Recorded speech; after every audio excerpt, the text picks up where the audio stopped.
My dude, I rolls with him. You heard what the man said. It's Flight Sports TV.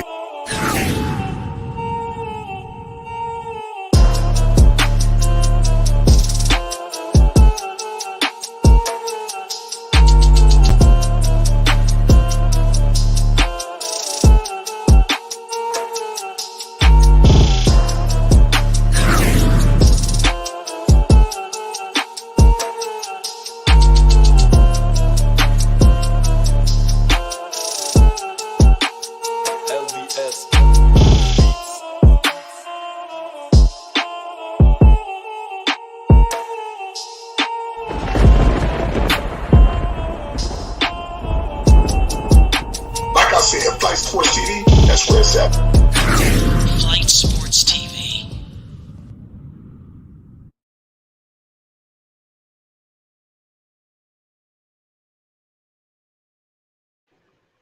What's going on, people? It's Flight Sports TV. I appreciate y'all for checking with me. You already know we back with another one of them things. We're going to be discussing a whole lot of NB1. But hold on, wait a minute. Wait a goddamn minute.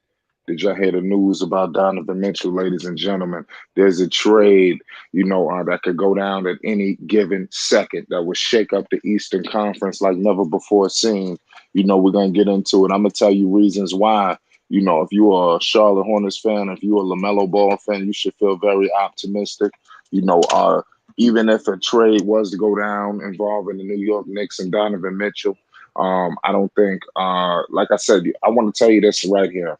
The Knicks finished number 11, and the Charlotte Hornets finished number 10, so this is definitely something to discuss, with two teams so sandwiched in, and if you want to throw the Atlanta Hawks in there at 9, so that little sandwich pack is going to be a little crazy. I think the Charlotte Hornets could either get a little further than they were or possibly even stay pat. And it's going to be a large part to do with LaMelo Ball, and we're going to get all into it right now tonight, man. Before we do that, I need everybody to hit that like button. If you're new, most definitely hit that subscribe button. Shout out to everybody that's rolling in here early. You already know we got a star-studded chat along with a star-studded panel. Shout out Basil. Shout out Chuck. Shout out my man Matt. Salute to all of y'all, man. Love. All access. What's the deal, Dex? Talk to the people. We live. Keep left. Shout out to Flight Sports TV, the machine, the voice of the voiceless, the people's champ, hottest shit in the streets. It's an ongoing monologue, but you guys know what it is. I'm not reckless when I say that. I'm very much on point with aim and purpose. Shout out to the panel. Shout out to the chat. Flight. Yes, sir. Yes, sir. This Donovan Mitchell thing. Yes. It seemed like it's going down. You heard the news. They back in talks. It's about to be a fact and concrete evidence when it all goes down. It could go down tonight, It can go down at any time. But on the contrast, how will that move the needle for the New York Knicks? You got LaMelo Ball posted up there, right? It's a lot of bewilderment going on with the Charlotte Hornets, and a lot of that is pinned on the Miles Bridges situation. So we don't know if the league is going to suspend him for the season. We don't know if the league is going to even touch it, let it play out in the court, in public opinion, while he's on the court. Or we don't know if the Charlotte Hornets is in talks to acquiring some kind of talent that will help LaMelo Ball. I mean, I'm kind of thinking, listen, go grab LaMarcus Aldridge for crying out loud. Why are you going to just let him just stay out there as a stiff? Even Carmelo Anthony. I like Carmelo Anthony. Well, I don't know if Carmelo's going to no damn Charlotte Hornets. That's what I'm saying. Well, yeah, he did the OKC thing. Yeah, exactly. What'd you say, Ray? No, I said I like that one deck because Donovan Mitchell. Now that I'm thinking about it, Donovan Mitchell going to Knicks, I feel like that kind of helps LaMelo because I feel like you're talking about another guy that wants to be that guy. You don't know how disruptive he's going to be on the offensive side for the Knicks. Is he really going to play defense for the Knicks? And No. we're talking about Lamelo Ball, who's going to be trying to prove something and play hard and do his thing, and he's going to be having the Knicks. Donovan Mitchell having the Knicks like, yo, give me the ball. You don't know how Randle and Donovan Mitchell is going to work together. Especially got RJ Barrett. RJ Barrett, that's quite frankly, I think the New York fans is loving and expects RJ Barrett to take an extra step. All-Star status coming soon. Right. So if the New York fans, God, flight is out there. I mean, New York Knicks ain't. Listen, to be honest, so soon. To be honest, even though I am talking highly of the Hornets when it comes to the Knicks, they're both trash. They're both probably going to hang out. They're both teams going to hang out to the bottom of the seeds. But if we're being honest about, you're talking about with Donovan Mitchell or without Donovan Mitchell? Both. Okay. Even if they had him, it's still not going to move the needle because I mean, yeah, is adding Donovan Mitchell to the Knicks going to add points? Probably. But is it really going to help you win games? Is Donovan Mitchell the definition of a win or loss? I don't think so. You know what I'm saying? And he's not going to play defense. And how well do you think Donovan Mitchell is going to play with RJ Barrett, who was, quite frankly, the talk around town of New York as they want him to be that guy? And Donovan Mitchell probably wants to go, no, I want to be that guy. So we'll see about that. And they see how good that works with Randle and them. Especially they want their touches. Okay, Rave, I have a question for you. Let me break up the monotony real fast. All right. You got the Donovan Mitchell talks, right? And then you got this story of conversation about Giannis wanting to be a Bull. Which one is more authentic of happening? Knicks with Donovan Mitchell. Not that it's not possible for Giannis to come to the Bulls. I would love to see Giannis and Lonzo. Oh my God. Whoa, man. Imagine what would happen with Alonzo and Giannis. But the thing is, though, it's highly likely for the Knicks because the Jazz is already trying to look at moves. They just got rid of Gobert. They're already trying to make moves. They're trying to make decisions. Should we really fully rebuild or should we fully not? They're still trying to make that decision. And when it comes to Giannis, yeah, I'm sure he would love to go play with a Zach LaVine, Lonzo, Vucevic, whoever. But you got to understand, at the same time, the Bucks can go, hey, listen, Giannis, chill.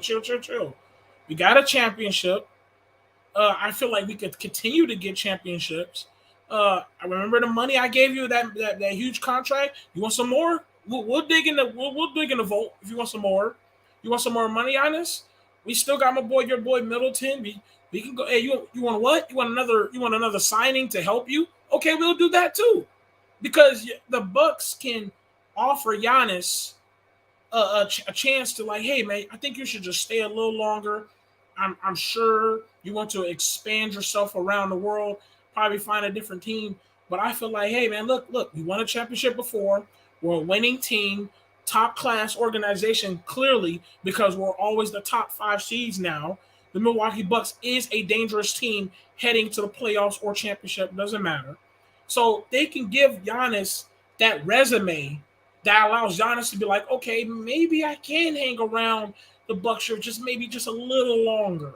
But when it comes to the Jazz, they're like, bro, we're tired of being the top best in the regular season, but then we come to playoffs, we're nothing but trash. I don't know. Does Donovan? Wait, hold on one second. Let's chop that up a little bit. Yeah, I was like, what's going on?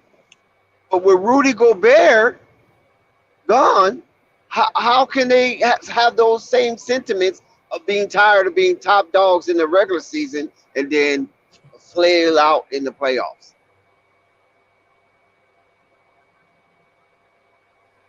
Say it again. Like, since Rudy Gobert is gone, right? Because you said that the Utah Jazz was tired of being top dog in the regular season and then, weighing out in the playoffs, right? Right. But with Rudy Gobert gone, that even killed their chance even more of an extended playoff run. With Rudy Gobert there, the playoff run wasn't nothing. So you gotta understand, they took a dip in defense. They took a dip in quality. Okay, right? Because that's quality. Rudy Gobert's quality, and they took a dip in what structure are you having for your team this up and coming season? Because now that you get a Gobert, who's your rim stopper like you had before when it comes down to regular season? I don't know. Who's a rim stopper? Anybody know? Because no, this is where I was going, Rave. You made a statement. Right. You quantify a statement basically being in an extension of the Utah Jazz sentiments of having a good having a good season, but not doing nothing in the playoffs. I think KNT and Nico, they highlight this a lot when it comes to Utah Jazz, right? So if they are tired of that, how do Rudy Gobert absence help them or hurt them when it comes to playing in the playoffs this season, if they even get that far? That's what I'm saying. When it comes to the playoffs, in the beginning, they never helped him. He was never a help in the playoffs. In the regular season, he was that huge quality and good help. When it came to the playoffs, you had to technically get rid of him eventually, because when it came to the playoffs, he couldn't help or hurt them because he was just there. He couldn't step up. He could step up on a perimeter, and if he did step up, he was too slow to come back. They already dunked it by the time he got back there. Okay, and then clearly, whatever plays that's going on, whatever movements and shifts they're going, Gobert can't handle it. Now, is he a good rim protector, a quality defender? For sure, we'll give him that. I'm not discrediting the fact that he is a rim protector, but at the same time, when it came to the playoffs, his good qualities that he has was not a factor when it came to the playoffs. So getting rid of him is not a help or a hurt because he was never anything. He wasn't a positive or a negative. It was just like, bro. Actually, it was more negative than positive because it was like, bro, look, you're just in the way, bro. You know what I'm saying? You're just in the way. You're clogging up space, and you can't catch up. You can't keep up with nobody. So I thought when they got rid of Gobert, they was probably going to get Towns for Gobert or get another replacement that can move better, but they didn't do that either. So that's why I'm a little confused on what the Jazz is doing, because now let's say you get rid of Donovan Mitchell too. Are you trying to do a full rebuild? Because that means Michael Conley don't need to be there either then. If you're going to do a full rebuild, you need to start getting some youngins in there. Well, don't they have that boy Joe Ingles over there too? So you can't have a bunch of 40-year-olds and say, I'm rebuilding, but they still on the roster. So, I mean, you got Michael Conley, his old ass. You got Joe Ingles, his old ass. I mean, get him out of here. If you're going to rebuild. Let's get it, fellas. Shout out to Flight. I'm not saying do that, though. Shout out B. Morale.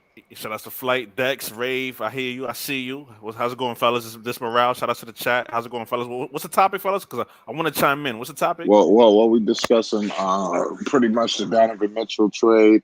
Where did the Hornets stack up after the Eastern Conference continues to get crowded? This is wild. We want to get your thoughts on this Donovan Mitchell trade.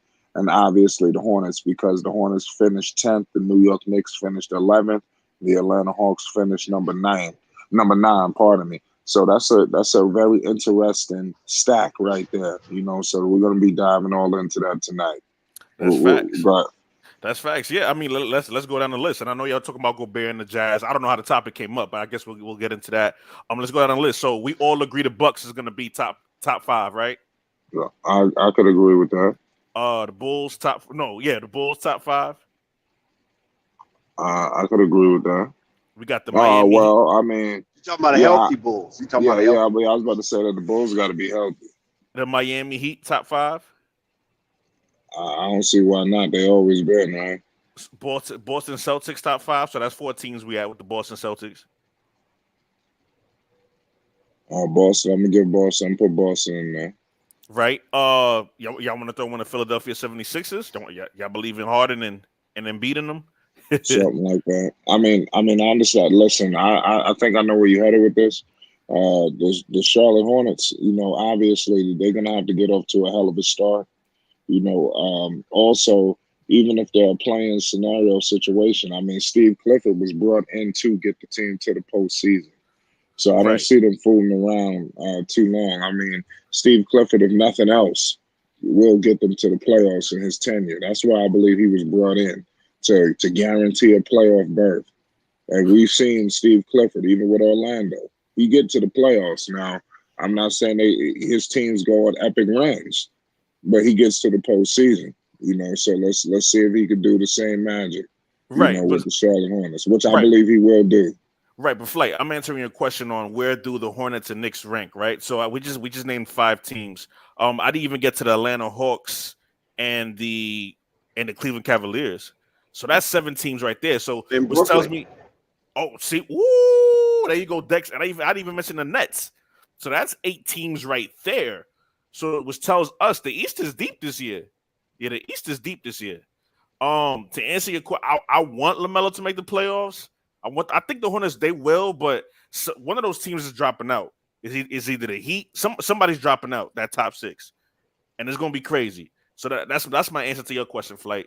And the Knicks, I don't know. Hopefully, if the Knicks get Donovan Mitchell, man, the East is stacked, man. That's all I can say. The East is stacked. Yeah, that's my B morale. Yeah, you think you and Flight, y'all both think the Charlotte Hornets, as currently constructed, can get to the playoffs? If we count and playing, I'm gonna say yes. I believe so. It's gonna be an uphill battle, Dex. They have to get off to a good start, Dex. There's always a team that nobody's expecting that shoots up the standards. So out of this list, it could be Toronto. I'm just saying, there's always a team. There's always a team that nobody. He just put out a list of a bunch of heavyweights. I guarantee you, there's gonna be a team we ain't ever talking about that's gonna swoop in there. And I believe the Hornets could be that. Or somebody got to fall out. Somebody got to drop. It happens every year. Yeah, because you got Cleveland Cavaliers, you got the Toronto Raptors, and then you're gonna have New York Knicks on the fringe, right? If they get Donovan Mitchell. But even without Donovan Mitchell, the New York Knicks can possibly make a playing game. Yeah, they can win 40 games. Yeah, they can win 40 games. What? Right. Oh, I disagree. With the addition of Jalen Brunson, they didn't lose 30. Yeah, addition with Jalen, bro. I mean, they lost Kemba Walker and quickly, but okay, we are about to witness Jalen Brunson in a full starting spot. Okay. But he was already a starter. He was already a starter, though. Oh, okay, but we're also talking about playing one of the hardest jobs in the game, the point guard spot. Okay, we don't know for sure how that's going to fully work. The Knicks has been about defense, tall players. Archibald's pretty tall. What they had, Randle, he's a shorter, big guy, but he's a tall power forward. I think Jalen can play. I think he can play enough defense that would satisfy Tibbs. He's a Villanova guy now. He's a Villanova guy. Rave. Don't forget that. I told Jalen Brunson 6'2", 6'1".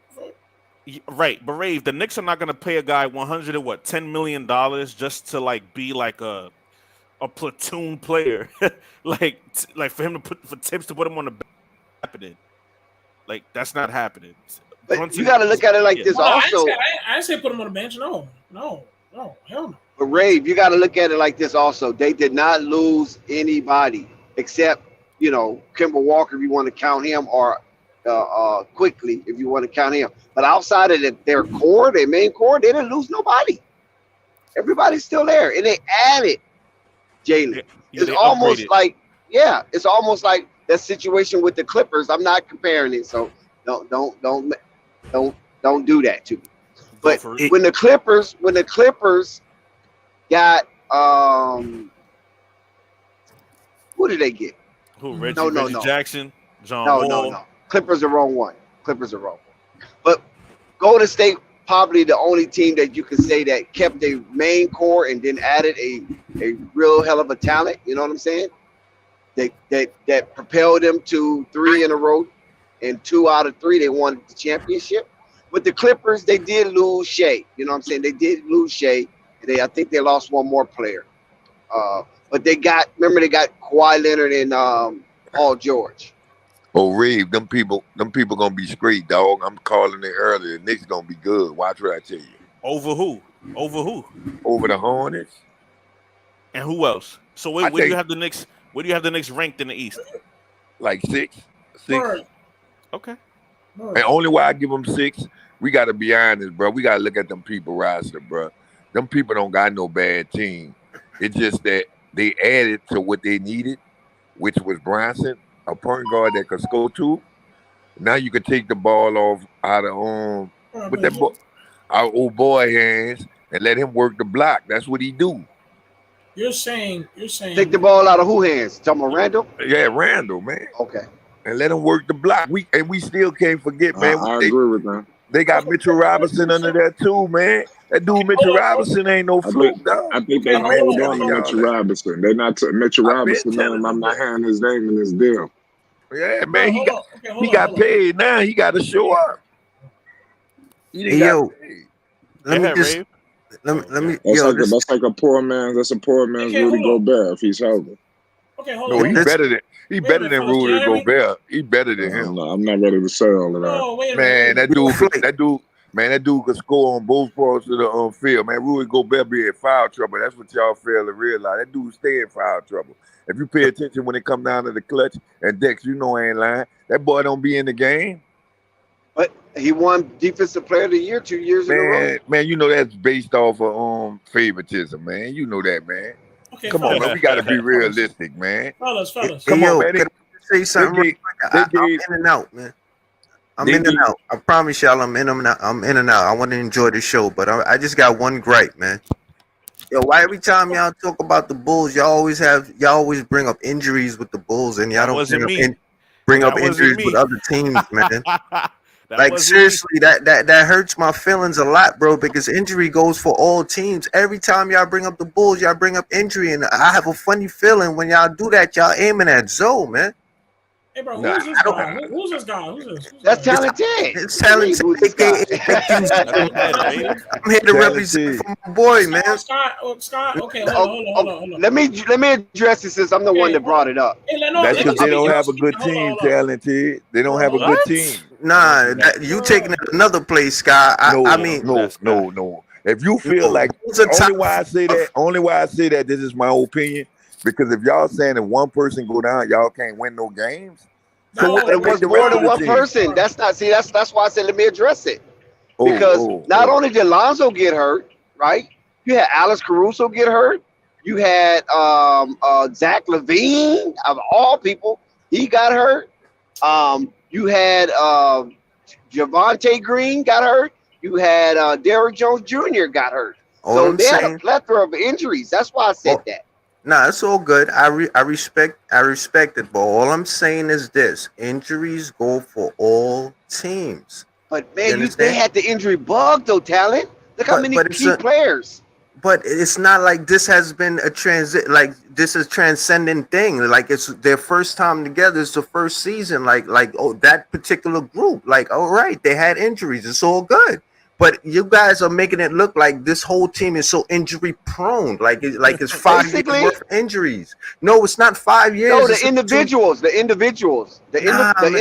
I named practically get hurt every year. Man, all right, I'll let it rock, but I just know that I'm here defending.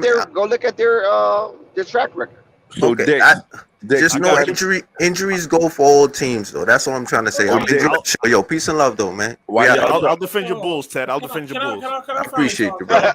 No, Ted is a Knicks fan. Okay. Why y'all talking about the Bulls? Okay, can I finally talk? Y'all think they can win games with one of them injured?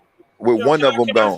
Can I finally talk? Yeah, they can win games with one of them gone. That's all we got to say. Yeah, that's all we got to say. But the Bulls, the reason why I bring up injuries because the way that the Bulls is constructed, they're constructed in a slightly unusual way because they're heavy on the perimeter defense, right? They're heavy on perimeter defense because they know their middle and their wings sucks when it comes to defense. Not no more. Oh, they got Andre Drummond. They got Andre Not Drummond. no more. Okay, Yeah. all right. Hold up. Can I please say something? God damn. Go ahead, Rave. Hold up, nigga. The first for starters, I don't know who said over the Hornets. Y'all said that like that's a big thing. Hornets probably gonna be in a bull rank just as the New York Knicks. So yeah, maybe they might be over the Hornets, but I mean that ain't saying nothing. You heard what I said? I said that. The Hornets I said made the six. play-in though. That's why, Ray. That's why it's crucial. Okay, all Because right. they made the play-in, so they teetering from none bottoming of them out or Hornets. scratching the play-in again. No, For them to Hornets get ain't a 6, scratching they're no- gonna be over more than just the Hornets. I say Hornets 6 ain't spot. scratching no play-in, bro. Not even the Knicks either. So Say that that mean, again? You're saying like the Knicks gonna be up there and wins. They not. man, they is, man. Them people No, they got better, not. man. Hornets I ain't don't gonna be care up what there you no They did wins. not get better. I Man, don't they know got what better, you're man. Shout out to Man, How Purple they- Baby. Purple Purple Baby. Baby has entered the building. Purple Baby, how they didn't get better, bro? I don't know why. Man, y'all think- Jalen Brunson could get them people 30, man. So Oh. what? So can Terry Rozier and Devontae Graham, and you see they traded him. Man, listen what I'm who? Jalen Brunson, man. Oh, Devontae. wow, man. Oh wow. Who you talking about, Devontae Graham? 6'2", Jalen Brunson. I'm talking about the Knicks. Jalen Brunson Oh. could give you 30. I hope you And ain't so what? It doesn't contribute to winning. man. How it don't contribute to women? That man was winning over there He's with not like Dallas. that. You'll see He was when winning see- with Dallas. You acting like the man wasn't winning That's with because Dallas. Luka was his teammate. So Luka ain't played 2 games and he won them 2 playoff games. It was his teammate. And he got to have a whole season. Man, you ain't hear what I said? You ain't hear what I said? The man won 2 decks. I'm capping. He won 2 playoff games and Right, Luka was yeah. hurt. That's right. Yeah, that was good. That was a That's good thing facts. for Jalen Brunson. Yeah, but y'all are talking about a guy. Okay, And that was y'all- the Phoenix Hold Suns. on. And it Y'all was are the talking- Phoenix hold on. Suns. Hold on. Give me a sec. Y'all are Okay. talking about a I guy. see what- But listen to me. Y'all are talking about a guy who had a substantial role in the Dallas Mavericks. He's going to a whole entire different team, a team that's based on defense, and they already tried that little guard. Dallas was based on defense too, Ray. Come on now. Oh. Okay. Jason Kidd had him top 5. Man, I Yeah. just see where them people got better. And I see them Like people Rave. make a lot of games they lost last year, Dex, and you know it too. I People feel so, that People came back on them. They blew leads Listen, in the man. full quarter. They Right. ain't gonna do that with no Jalen Brunson. Yeah, but see, but Sky, the East is stacked, like I mentioned earlier. Man. But Rave, you keep mentioning defense. Like, what does the defense have to do No, with Jalen Brunson? I'm bringing, bro. You have to Because that's the defense. You're taking one thing and then act like, oh, that's But what all does I that? said. Hold I'm on. just But what does naming that different mean? things. Does that mean? I'm naming. I'm not pinpointing one thing. I'm naming different things. You're just taking one thing that you didn't like and then saying they're trying to come at me. No, it's I'm not. saying No, different things. but we know I'm Jalen. just saying. Go ahead. Saying there's multiple things coming to it. A total different team. A team that there are a lot of fans and even the New York franchise expecting Randle to take the next step. Expecting the fans already saying they want Randle. Not Randle. Archibald to be that guy. Now you got Randle. He wants the hands on the ball a little bit. You got young guys. You got some young cats. Isaiah Likely. They want the ball too a little bit to show that they need to stay on that roster. Okay, and we're also talking about a team, the New York Knicks, that ain't all that greatest so far, man. And they're looking for something. Mr. Brunson, 6'2" little nigga. He going into a whole different team. That's taller than you, Ray. All right, that's cute. We talking about the NBA. We ain't talking about the normal. Okay. Man, all right, exactly. We talking about the normal human being. All I'm saying is he about to go out there, those little 6'1", and join a different role. And they're going to actually look. And let me tell you something. And the New York Knicks is not very, very, very, very at all merciless. They ain't have no mercy for his ass. Yeah, but Rave, If Jalen Man, Brunson, Reeve acting like them people ain't made the playoff the year before. You acting like them that's people what I'm ain't made the tripping off. playoff the year before, Reeve. if Jalen Brunson Exactly. goes out there, Yeah. and, bro, Yeah. if Jalen Brunson goes out there inside the Mecca, okay, and they paid all that money for his little ass, and you tell me he go out there and fuck up? Oh, Why you keep trying to sun Jalen Brunson, Ray? Why you trying to sun that dude? I don't care what his name is. He about to go out there and get destroyed. Rave, Because he don't got no big name. That's why he don't look at the Rave. back play. Because the man Rave. got a big name, don't have a Rave. big name. He don't watch Rave. how you play. That's Rave, why. Rave. But if Jalen Brunson averages 20 points and 6 assists, like that's a win. That's a win for the Knicks. Ooh. That's what I'm saying. I don't know what you mean On by the- yo. on what It's team? Julius Randle On what and the team? kids. On what Like team? On what team? the Knicks.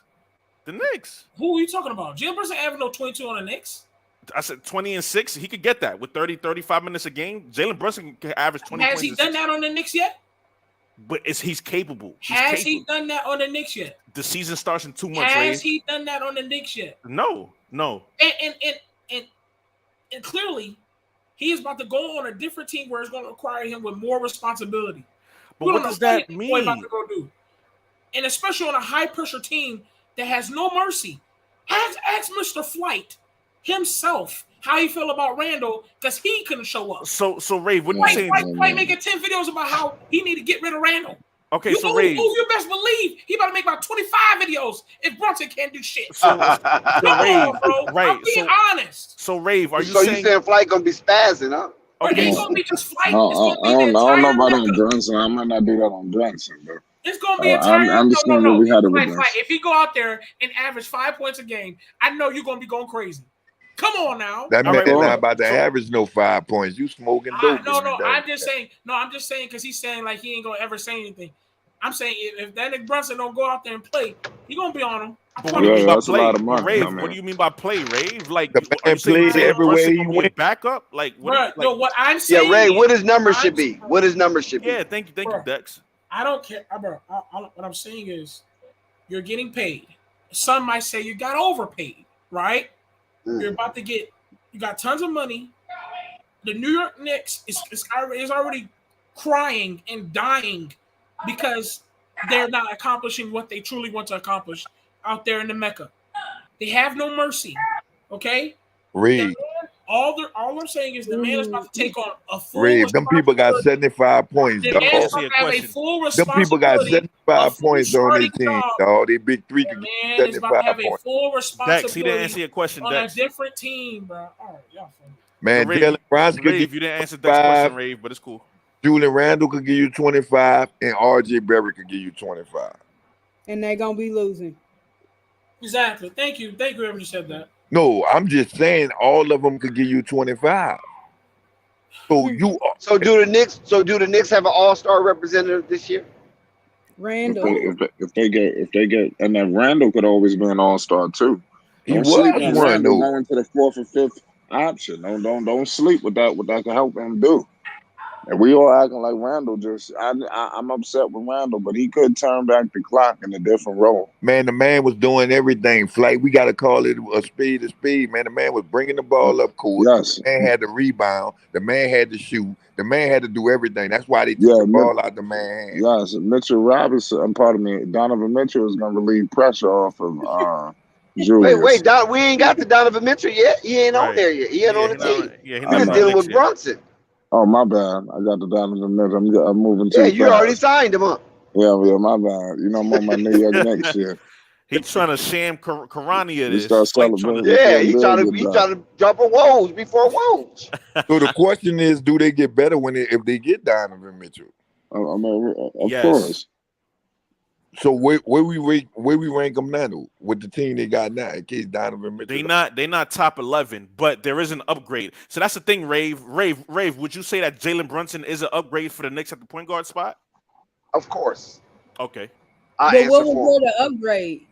Over What was Kemba the Walker upgrade? and Derrick Rose. Damn, Purple? Come on. Purple Come on, baby Purple. is very No, first of all, contentious those- when it comes to the Knicks. First of all, Being honest, she's being honest. From Y'all my gonna be understanding, honest. Derrick Rose was supposed to be on the bench anyway. So Who supposed to be on the Derrick bench? Rose was supposed to be on your bench, and All right. everybody knew what it was So, on Kemba okay, Walker. I'm going to ask you guys again. Is Jalen Brunson an upgrade at the point guard position for the Knicks? No, Rave? he's I not. say yes. Yeah, I say Everybody yes. say yeah. Y'all They bugging. know Yeah, that. he is. Bro. Thank you, Rave. I'm not- If Derrick Rose still on the I'm not- roster, he's still I'm going never- to come off the bench and do work. If D Rose still on the Derrick roster, Rose he's still still on going to do his thing. But look what kind of point guard situation you got now when you got Mitchell and then you take him out and you got D Rose. I mean, that's a lot of pressure. Is Alec Burks still there, or he gone? No, he got moved. I was just I about to forgot ask that. He there? He gone? So Alec Yeah, Burks he is got quickly traded. gone, right? Yeah, I forgot no, what team Quickly. he went to. I think Quickly's still there. I think. No, Quickly quickly is there. gone. Quickly is there. Bro, Wait, Dex, who's why do gone? you Somebody keep wanting gone. quickly to be gone? Burks. Dex, why you Because keep wanting quickly to be gone? He's not gone. He ain't never left. He's there. well, We're gonna what be guard using this left? there. Another guard left with Kimba. It was Burks. And- It Uh-huh. was was- all Kimba. those guys. Burks, Noel, Notice Noel. Them They the went only to two that Detroit. No. And Kimba. Burks said they went to Detroit. No, it's another one. What that dude name is that be shooting them threes? Start with an F. What his name? Fournier. He's still there. Fournier. You can't Yo, he's sleep still on there. that dude too. You can't sleep I'm on him. That's what I'm sleeping saying. Hold on one second, guys. Let me gotta- calibrate. Let me calibrate. Okay, I'm you got looking it up now, Dex, but they haven't yeah, you lost got anybody Alex yet. Burks gone. Yeah, you got Alex Burks gone. You got Kimba Walker gone, and you got somebody else gone. Nerlens Grooms? Noel. No, somebody else is a guard. Yeah, he want to talk about That's the guards. it, Dex. That's it, Dex. He's in Detroit. All in all. Kimba Walker. No, it's another guard went to Detroit with him, Okay. and they trying to buy Kimba Walker out so this guard can get a roster spot because without You a talking roster about spot, he Kevin can't. Knox? Kevin Knox has been gone from the Knicks. Oh, okay. That's And what he's might not a guard. He's a forward. Oh, he's a forward. Okay. He was a that, bust. That too. might be him, Kevin Knox. I know he played with the Knicks. Yeah, quickly still there.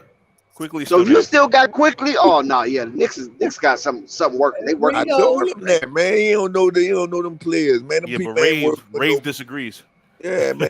What y'all talking about? What y'all talking? No. No, Purple Baby disagree. Purple Baby trying to get them Hornets up in there. Purple Baby, No, you I'm can't not. pray. You can't pray them Hornets up in the playoffs now. They gotta earn their No, stripes. I'm not. I already don't know want the they're not Hornets. making the You don't playoffs. want the Hornets in there. Hornets ain't going to playoffs. Okay. See? Yeah, they're not even going to the play-in. If I agree with that part. It don't look like it. Not the way they currently constructed.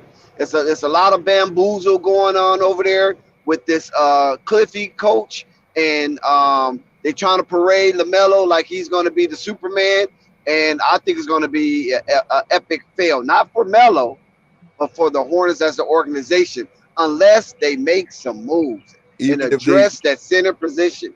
Even if they sign Miles Bridges back and the people let them play, them people still ain't gonna be good with him. But they need Miles and a center. They need That's a center what I'm back. saying. They ain't make no upgrades. Like if they bring Miles Bridges back and the people do let them play, they got the same team that they had last year. You know what? It almost seemed like Mason Plumlee is a quota. That's what it seemed like. Man, Mason Plumlee supposed to be coming off the bench, the third center.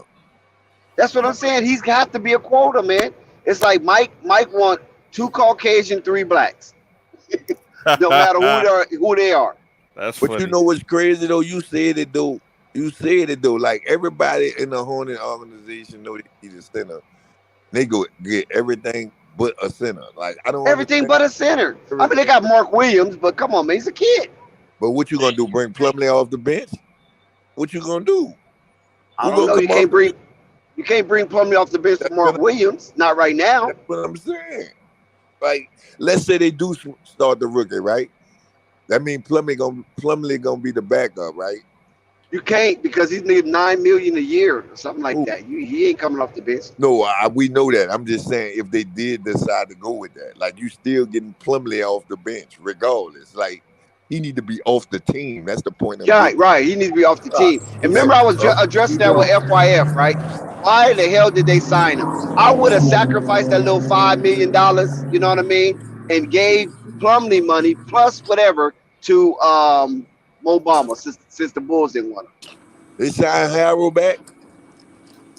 Not yet. Yeah. No, not yet. He's still a free agent. Man, they better sign him back and start him. Play small ball. I think they will sign him, but he's a free agent. The last I checked, he was a free agent, and that was a couple of days ago. We'll take him. Let's. What about LaMarcus Aldridge? You guys don't want LaMarcus Aldridge down there? Garbage. He's garbage. That's gonna go He's that backwards bad? for him too. That's he's gonna go garbage. backwards for him, man. They can't get him. They He can't even roll on pick and rolls. Like, he worse than old man Al. Man, that Yeah, boy he's is horrible. stiff, man. I he's take horrible. Gary He's Temple. stiff. I take Gary Temple over him, and you know how I feel about Gary Temple. Yeah, exactly. Well, I mean, so what do you do? Are you going to bring somebody up from the G League? and have a center by committee. That's the best out. Kai Jones and Mark Williams. But see, it depends on the It depends on the Hornets' offense because the way how Lamelo plays, which is so fast, I think the Hornets, you want a center who can be out on the perimeter and shoot jump shots. That's why PJ Washington started at the 5, and you had who else they put at the 5? They went small ball. So when you have that was undersized. So when you have a Plumlee, like he's going to be in and out the lineup. It's their playing style. So it depends on the system. It depends on Steve Clifford's system. Man, people had to play small ball, man. Plumlee is trash, man. You keep saying like that. They did that because that's what they chose to do. If you look and see the 5 players they have on the court, you would take Plumlee off there too. That man is trash. But I think he's a quota field. He has to be a quota. That's the only thing I could think of. Man, I watched this dude play one. They trained Cody Zeller, right? This dude had 2 points, man. Sky. Okay, hold on. Okay, Sky. You gotta understand. You're not telling us anything. We never agreed with this Plumlee shit. Just there was a couple guys that was spamming how great of a pick this was. What? And at the time, they got Plumlee, and they thought they did something. They thought Plumlee was gonna just assist, a great playmaker, outstanding rebounder, the sauce god. They thought he was the motherfucking definition of a good player. Okay? You ain't saying anything about trying to repeat and tell us that he's trash. We know he's trash. We said he was trash. He is nothing but a bench player or role player. We said that. Third string. But a lot of people was trying to show that this guy was that guy. I'm not naming no names. Now, we know that, right, Rico? We ain't naming no names. But a lot of guys. But there was a couple guys who were saying how great this guy was. Now, this up-and-coming season for the Hornets, I would say you put Williams in the starting lineup. Why? Not the fact that, you're supposed to have that experienced guy. I just feel like if you paid attention to Williams, and if you paid attention to the fact that what he did in college, and he literally is a tall monster, a 7'7" wingspan, a 7 foot. How tall is he? 7'3". I mean, it's ridiculous. The man clearly has something in him that says I can be a monster. But the only way to get that out is if you put him in the fire. Monsters come out is when you really put them in their natural habitat, which is called the hunting grounds. And for that to happen, you need him to be banged on a little bit. Take on and pause on that, my pause. But let him take on Giannis. Pause, let him take on Giannis. Let him take on Joel Embiid. Let him take on Nurkic and Jokic. Let him learn that, because that's how you take the monster out of its shell. If you just baby it and be like I know baby. A lot of people like to baby things and go, no, he should learn. He should just wait. He should just progress to get better. He should just throw him into the fire, right? Yeah, I think. You said what? Just throw him into the fire. Let him be forged by fire. Let him learn. Yeah, bro, you know how many dudes get better by getting beat down by somebody? Because they pay attention, like, oh shit, he was going to his left, but he spinned on his right. You gotta let young cats like that, especially Williams. And he's a rim protector that can run up and down the floor. He's an athletic guy. You know what the Hornets might get? Like that, listen, athletic guys like that, unless they work on some outside jumper, will he move the pendulum? Will the pendulum move towards positivity? Well, pause. He's a bigger body than Plumlee. I'll tell you that. He's more physical and aggressive than Plumlee. I'm looking at his highlights right now. That's the center from Duke. Am I correct? Yes. Yeah, I think it'll move the needle because he's more physical than Plumlee. They don't need them for points. That's what I'm saying. They don't need them for points. Right. They just need them to get rebounds and blocks. Yeah. They don't need him. They got enough points. PJ could score. What about Kai Jones? What about Kai Jones? Kai Jones. Leave him on the bench. You don't throw away these players. Kai Jones. Yeah, I don't think the Hornets believe in him. Dex. These players out of here. Yeah, I don't think the Hornets believe in Kai Jones. You say PJ? Get him out of here. No, listen. Hornets, luckily, I'm not running things. Them boys can get out of there. I kick out so many guys. Ooh. Oh man, Mr. Gordon Hayward would have been gone years ago. I got them boys out of there. Yeah, it would. Rave the GM. Dude, I swear to God, them boys have been gone, bro. You don't understand. If Rave was the GM of the Charlotte Hornets, he would trade Melo for who to begin on the Bulls. Rave will get Goran Dragic. Rave will get Goran Dragic. LaMarcus Aldridge. That's what I'll Rave make will sure get. Melo get on the Bulls. Yeah, he's gonna make sure Melo on the Bulls. And he's a Charlotte GM. Rave the type. If Rave was a GM, he'll get like KCP, Rock, come on. Kyle Kuzma. That's the type of guys Rave like. I'm dead. But only thing I'm saying is this right here. It's shocking and appalling that MJ don't want to win, or somebody in that organization don't want to win. I can't say just MJ alone. It just seems like Charlotte wants to be at a certain place, and that's it. No more, no less. Charlotte want to be the Knicks without being the Knicks. Well, the Knicks was the fourth seed a couple years ago. I just told them that they sleeping on that. I just told them that. Yeah, but the Knicks haven't won a ring since 1977. That's like 50 years ago, probably more. So, I mean, you're talking about like a bad franchise, like who just loses every year, but they still get numbers. They still get entertainment. And with Michael Jordan, he don't care. Like, he doesn't care. Like, when the Hornets came in, I mean, the Bobcats, the Charlotte Bobcats came into expansion when 2004. We are now in 2022. That's what, 18 years and nothing for the franchise. So clearly it's Michael Jordan in them. To answer your question, Dex, who somebody don't want to win. It got to be Mike. I want to be like Mike. It got to be Mike. I don't think it's Mike. I think it's bad decision early. I think it's Charlotte. But can I ask y'all something? Them people That's what I Go for it, Purple. Their money Demographics, they got everything. Go ahead, Purple. I don't think it's Mike either. And I'll tell you why. Go ahead, Purple. No, Go ahead, Purple. Ray can go first. Okay. Sure, okay. I was gonna say I don't think it's Mike. Because I'm gonna say this. Yeah, Mike gets the burden of not the greatest decisions. Yeah, he gets the burden of he was the greatest, but not the greatest GM. And yeah, I agree. We can throw some issues on him, right? But my thing is, I'm going to say it's not him because, in a way, technically, Michael Jordan is about that money. He has money. And for what I've seen from Mike, the man appears out of the bloom in the stands to look at his team. Other than that, he always he has this I don't give a fuck attitude. I don't think he's out there truly like, I'm thinking he's like, look, get this done, get this done, get this done. I'll be back. That's what I think he's doing. If they go out there and do what they do and it's not good, then you'll see Mike out there in the crowd, slapping the back of head Devontae Graham's head, right? But at the same time, you gotta understand, we're talking about a guy that got all that money and stardom.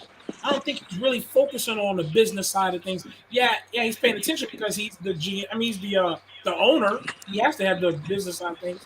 But at the same time, he's putting the guy in his position on what to do, and they're going to handle it.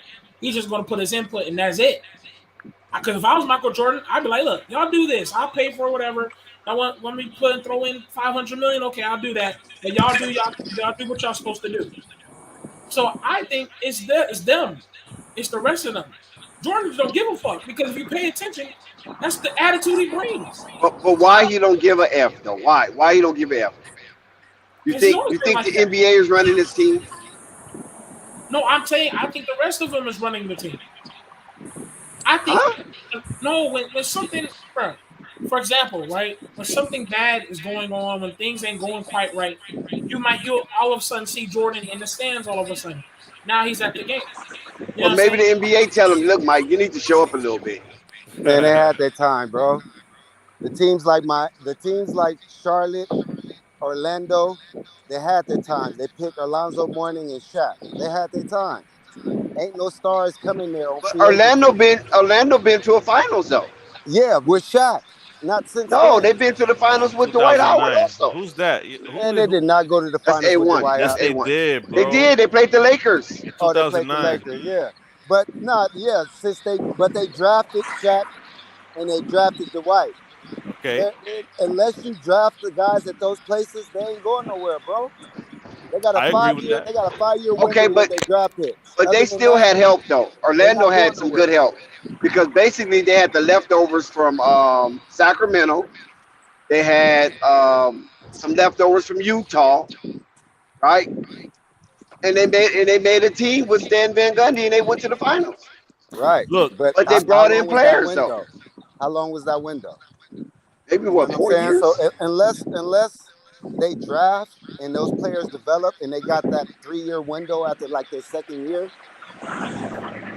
bro, nobody's coming there as a free agent. Ah, damn, I want to go to Orlando. Okay, damn, I want to go to Charlotte. It's not happening. You're right. I mean, Orlando's not a bad place to go now. You know what I'm saying? If you ever been to Orlando, it's not a bad place to go. It's a whole lot of That's like activity New going Orleans. on. Bro, that's like New I'm Orleans. about You to go say New that, Orleans, man. It's a it's not bad basketball place to state, go. though. And you're only like a couple of hours from Miami. But if you go to New Orleans, it's not a bad place to go. You're a couple of hours away from Houston. You can go gig. It's just like that. But ain't no free agent saying like, damn, all right, I'm gonna sign a max extension with New Orleans. I'm gonna The sign a reason, max extension with the reason they Orlando. ain't, I'm gonna sign the a max reason, extension with Charlotte. It's not happening. the reason why people ain't want to come to New Orleans because it was mostly a football state. That's why they ain't want to come. Exactly. That's what I was about to say. Yeah, it was a football state, but now that they win it, everybody come. That's what. No, it That's, still is a football state, that's actually. why. That's why Zion Williamson. Hey Sky, I'm sorry to tell you, you got a 2-year window right now. Who? If you don't get it done with CJ McCullough and those guys, you're done. You got to start over. You What? got a 2-year window. If not, you got starting back over with So Zion. you saying Brandon Ingram will be in Miami Heat in 2 years? He won't be if they don't win. If they don't continue to go to the playoffs next 2 years, man, they breaking it up because I the agree with fact it. that But I'm Gail saying, I agree with Benson, it, it doesn't make sense for her to pay all this money if they go in That's the right. second round and get dropped and off. I agree It with don't make that. sense. I don't got no rebuttal I've for been that. said that though. I'm gonna be honest with you. Yeah, but If how they many don't get teams a you could? How many if they, teams you can say that for though? Like, what's the Brooklyn Nets window? man, if Like, they what's the if they Atlanta don't, Hawks window? You can say that for about mad Bro, teams. so now I'm glad you brought that up because now you're seeing Kevin Durant don't like Brooklyn. He don't even like living there, bro. Like if you got money, you want to live somewhere. You want your cake and eat it too. If a motherfucker, you want your cake and eat So it too because that's the only time you can listen. get it. You know what I'm saying? Yeah, So but So New you York, saying there's New only York two is a I had a big choice market. locations? between There's only two Miami prime and locations. That's Miami and LA. there you go. Chicago is one of Y'all wouldn't those. put Chicago in there? Yeah, Y'all, Chicago's third biggest market. You nah, gotta man. put Go ahead, Purple Oh, go Baby. ahead, Hold on. guys. Let Purple Baby go. Nobody See, running to that's go to Purple Baby. Listen, Chicago. hold on 1 second. That's Slow down. not true. See, hey, hold on. Slow down. Purple Baby, this is why we say go ahead and go because once the guys get going, you know what I'm saying? They smother you out. no, I was just about to say one of my irritations that I'm noticing with this team is they're carrying themselves like they're the San Antonio Spurs and they won something before. They've been to a couple of finals or to some playoffs, What and it's team you talking absolute about? the Hornets, Okay. and it's absolutely irritating. Well, if they want to be like the Spurs, they need to go recruit overseas. Yeah, exactly. Victor Wembanyama. You ain't lying. The Spurs whole team be foreigners. The whole team. Yeah, whole team. That's the only players you can get at that quality of skill to listen to that MK Ultra stuff that come out of the mouth of Popovich. Dallas too, though. Dallas the same way. those guys. But Mark Cuban is a little more flexible than Popovich, though. See, but flexible don't win. Yeah, Mark Cuban got a chip. Man, Mark Cuban They got won a you chip. off your game tonight. No, who was the head coach? Carlisle. All right, so Carlisle is known as what? A disciplinarian. Then why you think he Yes. left Dallas? Because it got to a point where was running the team. So but what I'm saying is that Mark Cuban, because Carlisle is a disciplinarian. Right, Carlisle and what's the boy named the general manager, Nelson Jr. Yeah. No, they disciplinarians. They want structure, and that's how they won a chip. When that structure gone, but they had veterans too. Though they did have veterans, so it was a little easier. Right now, but they had Dirk Nowitzki, bro. They had him, and that's it. A bunch of role players. They won right now. The NBA wide open, man. And then Berea just went nuts. I mean, who expected that, right? Exactly. The NBA bus wide open right now, man. LeBron not the man no more, man. He yes, he is. No, he's not. No, he's not, Dex. Yeah. Who's the man then? Steph Curry? The NBA looking toward the future, man. They ain't even. That's true. You're right about that, Sky. They is, but right now, nobody has knocked LeBron James down. Why did he's still the attraction? LeBron doesn't go to the playoffs, Dex. He doesn't go to the playoffs. I understand that. That's what made it even better because he didn't go to the playoffs. Because now people can trash on him, right? Michael Jordan, man, he on his last wave, man. Everybody wants to see him because he a great player, man. They ain't taking him serious like that, man. LeBron. No, we're not talking about his play. We're talking about his celebrity. Which one are we talking? That's what I'm talking about. Oh. You saying like they respecting. They not respecting no LeBron like that. No, I'm saying far as the money generator. He's still the man far as that. That's what I'm speaking of. Los Angeles. But as far as play, that's different. Yeah. No, the NBA. The NBA, man. What you mean? Well, he plays for the Lakers. Dex. Well, Dex, he plays for the Lakers. You don't think they're gonna put the Lakers on TV? Of course they're gonna put the Lakers on TV. Like, wherever LeBron go, they getting on TV. I don't care if you go to Portland. They gonna get on TV. Not the LeBron today. I'm talking about the LeBron today. Right. Okay, let me break it down to y'all real quick. I'm gonna give you a synopsis. Okay, I'm not gonna like 2 games. Very concise. When you got a player as polarizing like LeBron James, right? You want to hold him up there and let everybody take a stab at him. And some people are going to cheer for him, and some people not going to cheer for him. But you just want him to remain polarizing. Now, once he loses that polarization, then you can say, who is that next player? You understand what I'm saying? Right, but Dex, at this point, how can we say when he plays for one of the most prominent franchises in sports history? But even when he played with the Cavaliers or when he played with Miami, right? He became the bad guy. He got a Christmas game and them people were sad last year, man. Right, but Dex, who's more appealing? That doesn't matter. That's what I'm saying. That doesn't matter. The Lakers franchise is not because of him. They was gonna get that regardless whether he was on. No, they didn't. No. But why they got it? When was the last time the Lakers had a Christmas Day game? I think it was when Kobe played against Miami, right? Bro, don't do that. Don't do that, Dex. Don't do that. That's true. Man. No, it is you guys true, not doing your research. That's true. The Lakers was off of TV. They was off of everything. That's so you saying that Swaggy P is being featured on Christmas Day? Yeah, man, Lakers wasn't on Christmas. Come on, man, don't do that. I know my team. Hold up, stop. Oh, Dex, what seed you think they're gonna be next year, Dex? Hold on. Wait, let me speak on this. No. All right, Hold on. Wait a minute, because Dex really likes LeBron, so he will really make this sound. It ain't about I really like LeBron. LeBron is not my guy. Okay. So I just recognize money. I smell money when I see it. I disagree. And damn it, LeBron smell like mint green. I'm going to disagree so hard on this, and I'm gonna tell you why. Okay, for a lot of people who try to act like you lacking emotional intelligence. That's why you disagree. A lot of people was trying to throw that at our faces because we weren't that good anymore. Okay, congratulations. We've been whooping everybody's ass, and then we couldn't do it no more because Kobe retired and he had some youngins, okay? But our future was not destroyed either. That's what people have to understand. Yeah, we wasn't on the top ranks anymore, but we still had a future up on the horizon. Why? Because Kawhi Leonard, Paul George, LeBron, franchise name players was available, and we had a young core that we thought was going to progress. Brandon Ingram, Kyle Kuzma, Lonzo Ball, top draft pick, first-round draft picks. We was ready. We had the picks. We was creating something for the near future. So, yeah, at the time, we was losing. We haven't been in the playoffs lately. Okay, you got us. Especially 10 years. 10 years. Okay, at the end of the day, we was a top-tier team that wasn't doing good anymore. But we still had a fucking future.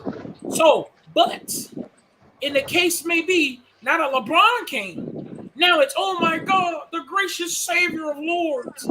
If LeBron wasn't there, I swear to God, we would have got Kawhi or Paul George too. Either one of them, because we were going to get somebody.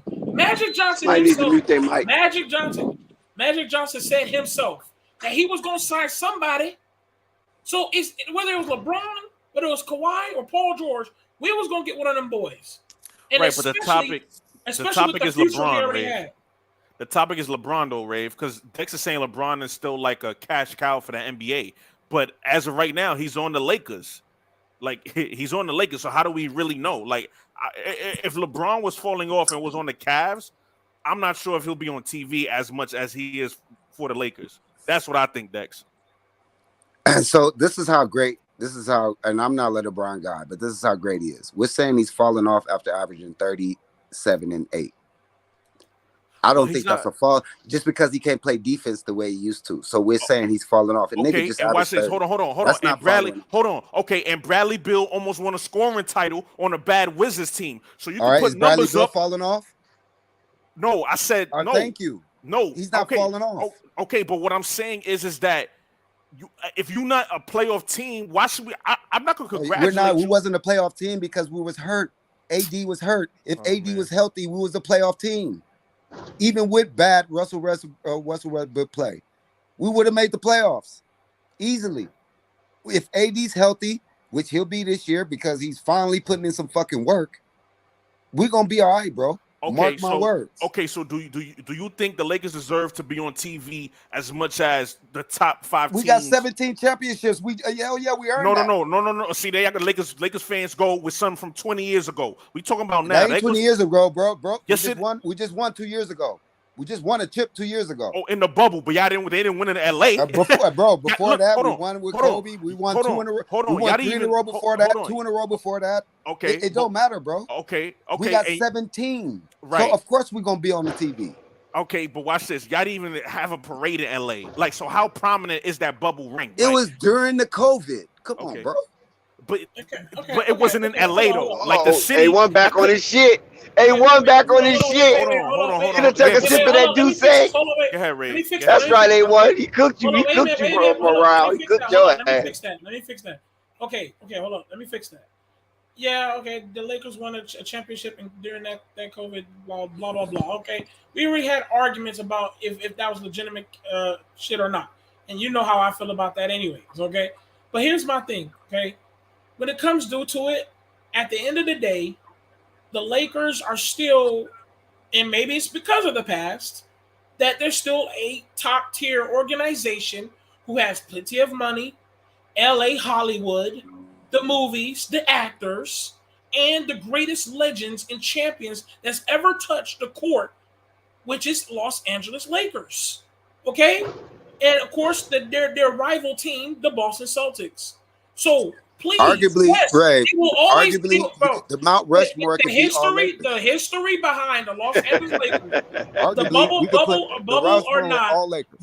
or not, the Lakers, regardless of the bubble or not, their history of what they've done, a part of the NBA is technically LA.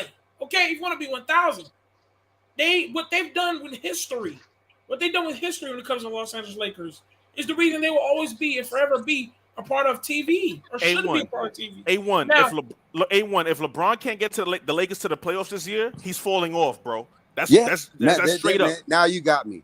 There you go. I agree with you totally. Sure. 1,000%. All right. That's too many seasons. That's too many seasons of negative. That's right. Make them bow down, y'all.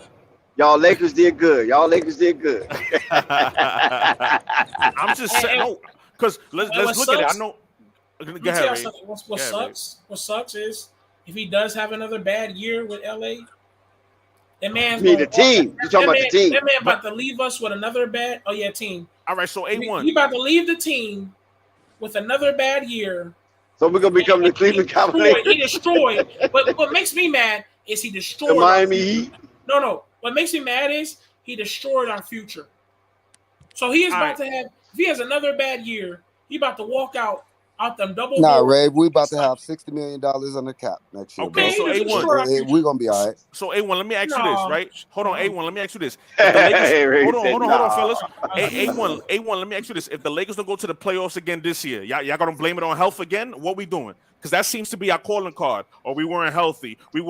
How many times? I mean, let me tell you, the truth, right? Hey, bro, it's facts over feelings. Yeah, go again. If facts over feelings, right? If AD gets hurt, our starting point guard. Hold on. We had a starting point guard that was out all last year. That's averaging 16 and 7 on GP. He was out all last year. So you telling me LeBron's he's coming back? He's 100%. Okay. We have no excuses this year. So yeah, you totally right. None. Okay, all right, we agree. There we go. Because we agree. I don't even got to ask you my question. But if our guys get hurt and it's just LeBron and a bunch of guys, that's tough for anybody. Now I'm gonna ask you my question. No. All right. So in LeBron's 5-year tenure, which will be 1 ring, 3 missed playoffs, and 1 bounce out the first round, everything was health. So those 4 years was straight health, huh? That's what we doing. Let me tell you from a Lakers hold on, before you go. Let me tell you from a Lakers fan perspective. Go ahead. We are not LeBron. When LeBron signed with us, 85% of Lakers fans said no. Okay, keep going. All right, that's the real Lakers fans didn't like it I'm part of the 15%. He will not be a Laker. Okay, keep going. So that's the facts of it. So what LeBron is doing at 3, we already envisioned that. Him leaving us with nothing in the bank, we already saw that. Real Lakers fans saw that because that's his MO. You know what I mean? So what's happening right now is not surprising to us. I agree. And the thing is, what pissed us off was he traded our young. We were going, facts. Even though we were losing, we were still showing up to those damn games with those youngsters. We had our hat held on to those youngsters. We didn't give a fuck. We didn't want to trade nobody because we saw what was coming. When that trade happened, they lost me. They lost a lot of us. I agree with that. All I'm saying is, go ahead, Purple. Go ahead, Purple. I'm done. I'm done. I was just gonna ask everybody that's still on the panel. You see why I muted him, right, Jay? On the panel, do y'all agree that, like, because I've been hearing a lot of. You gotta chalk up. Your mic is low. Can you hear me now? Yes. Yeah, there you go. Okay. Do y'all agree with, like, when people say, for the instance, with the Lakers situation, to win right now, you have to give up all your talent and all your picks to win right now, and LeBron is worth it. Is that really smart in the long term? No, but that's not the Lakers' way, Purple Baby. Our way is we draft and develop our guys, and we bring in a guy. That's been our 16 championships. We did that with LeBron. That was the one championship where we threw everything away and got it. That was a bubble championship. And that was a bubble championship. So you know what? What up? Yeah, no, I wanted to share this. That was absurd what they did, because all they had to do was tell AD, play out your season with the Pelicans, and then walk over. Just walk over to the Lakers. And we keep everything intact. That was the appalling part. That dude, just play that out. And the thing is, the Lakers fans, we're not stupid. We know winning basketball. So we don't. That's why Russ got what he got from us. We ain't putting up with that shit. You do that shit somewhere else, bro. Not here. We don't care if you from Compton. You walked on the soil. It's more pressure on you, bro, because we know how that is. I think. A1 and Dex. A1 and Dex. I want to let you guys know something. Dex, I think I just heard you say that the Lakers didn't play very often on Christmas. Did you say that? Since when? The Lakers have played 22 straight years on Christmas. 22 straight years? Yes. I didn't even notice it was so bad. Are you kidding me? So Swaggy P has for Christmas games? They got the most wins of any NBA team, which is 23 on Christmas. Yeah, but I think the Knicks got the most games on Christmas. But the Lakers have played 22 You said straight 23 years. straight years on Christmas? Oh my God. Yes. I didn't even know that stat. Say that again. 22. The Lakers have played 22 straight years on Christmas Day. Mm-hmm. And here's the last man. thing. You I'm sure gonna some of step them back. games wasn't replaced? No, hold up. I'm going to step back, but I want to ask you guys this. What NBA team? Hold up, guys. Hold up, Dex. What NBA team has never played on Christmas Day? The Hornets. Charlotte, yeah. It's the only NBA team. Yeah, I know that. But the Lakers I can't even remember Swaggy P playing on Christmas. That's how bad it was. Bruh, and let me tell you something. That's because he wasn't memorable. That's why. Yeah. And even without Swaggy P, even the Lonzo teams, I can't even remember them. The Brandon Ingrams and Josh Hart. I don't remember them playing on Christmas Day. We did. We beat the Warriors on Christmas. Now I remember. No, that was with LeBron though. That was with LeBron. I remember that Christmas one because one of them. Yeah. I'm talking about before LeBron, that his rookie season. I don't remember that Christmas game. I remember Swaggy P had a game winner. I don't think it was Christmas though. That's what I'm saying. I really don't remember those Christmas games without Kobe. I'm being honest with you. Yeah. Maybe it's because I'm old. I don't know, but I just don't remember getting geeked up to watch the Lakers on Christmas. Anyone want to tell me why the Knicks got a Christmas game? That's tradition. It's the Knicks. Look, I'll tell you. I think it's because of Joel Embiid's MVP you know what case. that means? I think it's because they want Joel Embiid to make an MVP case on Christmas. That's what I think it is. But why the Knicks though? Why you have to play the Knicks? No, Rico. What other team you gonna drop 50 on? The Knicks. It's tradition. It's tradition. That's a good one, Rico. That's a good one. You finna bring Talent Ted up here. If you keep talking like that, Talent Ted finna show up. Hey, yo, I told somebody this and they said it was a conspiracy. I don't think it's conspiracy. I think that's what they do, bro. No, exactly. Because they're about to have a $250 million backcourt that's 5'11". Well, this is the reason that the Knicks. This is the reason why because of that, Rico. They have played. Flight gave us a channel. You keep talking about them Knicks, he gonna wake up and start muting motherfuckers. The Knicks have played. Hold up, guys. The Knicks have played the most games of any team on Christmas. They are 22. I understand that. Marvin Barnes for the past 20 years. So why? That's what I'm saying. They got one. It's tradition, bro. It's tradition. That's what they do. That's all it is. Tradition. That's like the Detroit Lions play on Thanksgiving for the NFL. But the NFL shut that shit down. But you see, they shut that shit down now. They don't play. But that's what I think. I think they put the Dallas still play though. The Lions might not play, but Dallas still play. And Green Bay gonna still play. That's Dallas. I wore that helmet. Damn it. Oh, you did? Hell yeah. Played there a year. Oh, I didn't know you played for Dallas. Yeah, I wore that helmet for a year, bro. Are you a fan? Hell yeah. I mean, I'm a fan of Jerry Jones. Okay, gotcha. I'm a fan of him. That's the realest motherfucker owner I know. Well, that's what Deion Sanders said, Michael Irvin. They say that. Yeah, that's a real motherfucker, bro. After the next training camp, his last cut, he brought me in. He said, bro, we're gonna keep a linebacker, we're not gonna keep you. But I want you to stay in the office. So I stayed there for about an hour. Nigga came back with a plane ticket to Montreal, got me a deal with Montreal. So he didn't let me leave the office without getting me a job, bro. It's the realest motherfucker. I'm like, damn, that shit was dope. Shouts out to you. That's fire. Yeah, that's sweet. Crazy, and I just want to say this, guys, to all of the fans out there that want their team to play on Christmas Day. Dallas is 2-1 on Christmas Day. Denver is 1-5. Indiana's 2-2. Denver 1-5. Milwaukee's 3-3. Minnesota's 1-1. This is to Sky. New Orleans is 1-2. They only played 3 times. Orlando's 5-4, and and Toronto's 0-2. Those are the least played teams. Knicks are 2-1. So if you're a Denver fan, you don't want them nowhere near a Christmas game, huh? Hey, Rico vibe, bro. What's the Knicks record on Christmas? 22-31. It's tradition. It's tradition. He keep bringing that up. It's tradition. Hey, Rico, you said what you gonna do? Yell at the NBA? Putting the Knicks on. Rico.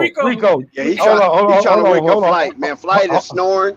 Hold on, Ray. Let me tell Rico this. You do know the host of this show is a New York Knicks fan. Come on. What happened? You do know the host of this show is a New York Knicks fan. He gave us the channel tonight. Let's run him up. He wasn't gonna make the playoffs before the season started, bro. But you know what? Hold on, Rico. You can laugh at Dex too, because the Lakers are 23-23 on Christmas. But Exactly. honestly, who they gonna We guard? ain't worried about no Christmas. Christmas ain't no championship. Don't worry about that. The season don't start till Christmas, Marvin. What you telling us? Huh? I said the season don't start till Christmas. Yeah, I know it. Well, you Yeah, know, they we had got it. on a different on the Chicago, one of the Chicago shows, they had a question. Well, do the fans of Chicago Bulls upset? Are they upset about the Bulls not playing on Christmas? My response was, I don't give a damn about Christmas. I need a championship. Fuck Christmas. Shit. That's what I'm I talking respect about. that. But what is the Bulls record on Christmas? 13-6. Hey, Oh shit, that's they got that a Michael good number. Jordan record right there. Good Yeah, shit, that's a good Marvin. number. That's why they should play them. I remember one Christmas game the Lakers played the Bulls, right? This was the Nick Van Exel, Eddie Jones, Shaq era. And man, they had the Bulls whipped in the first half. I think it was up by like 20. And man, did Kukoc come out that second half and to take that game over. Do you remember that game, Marvin?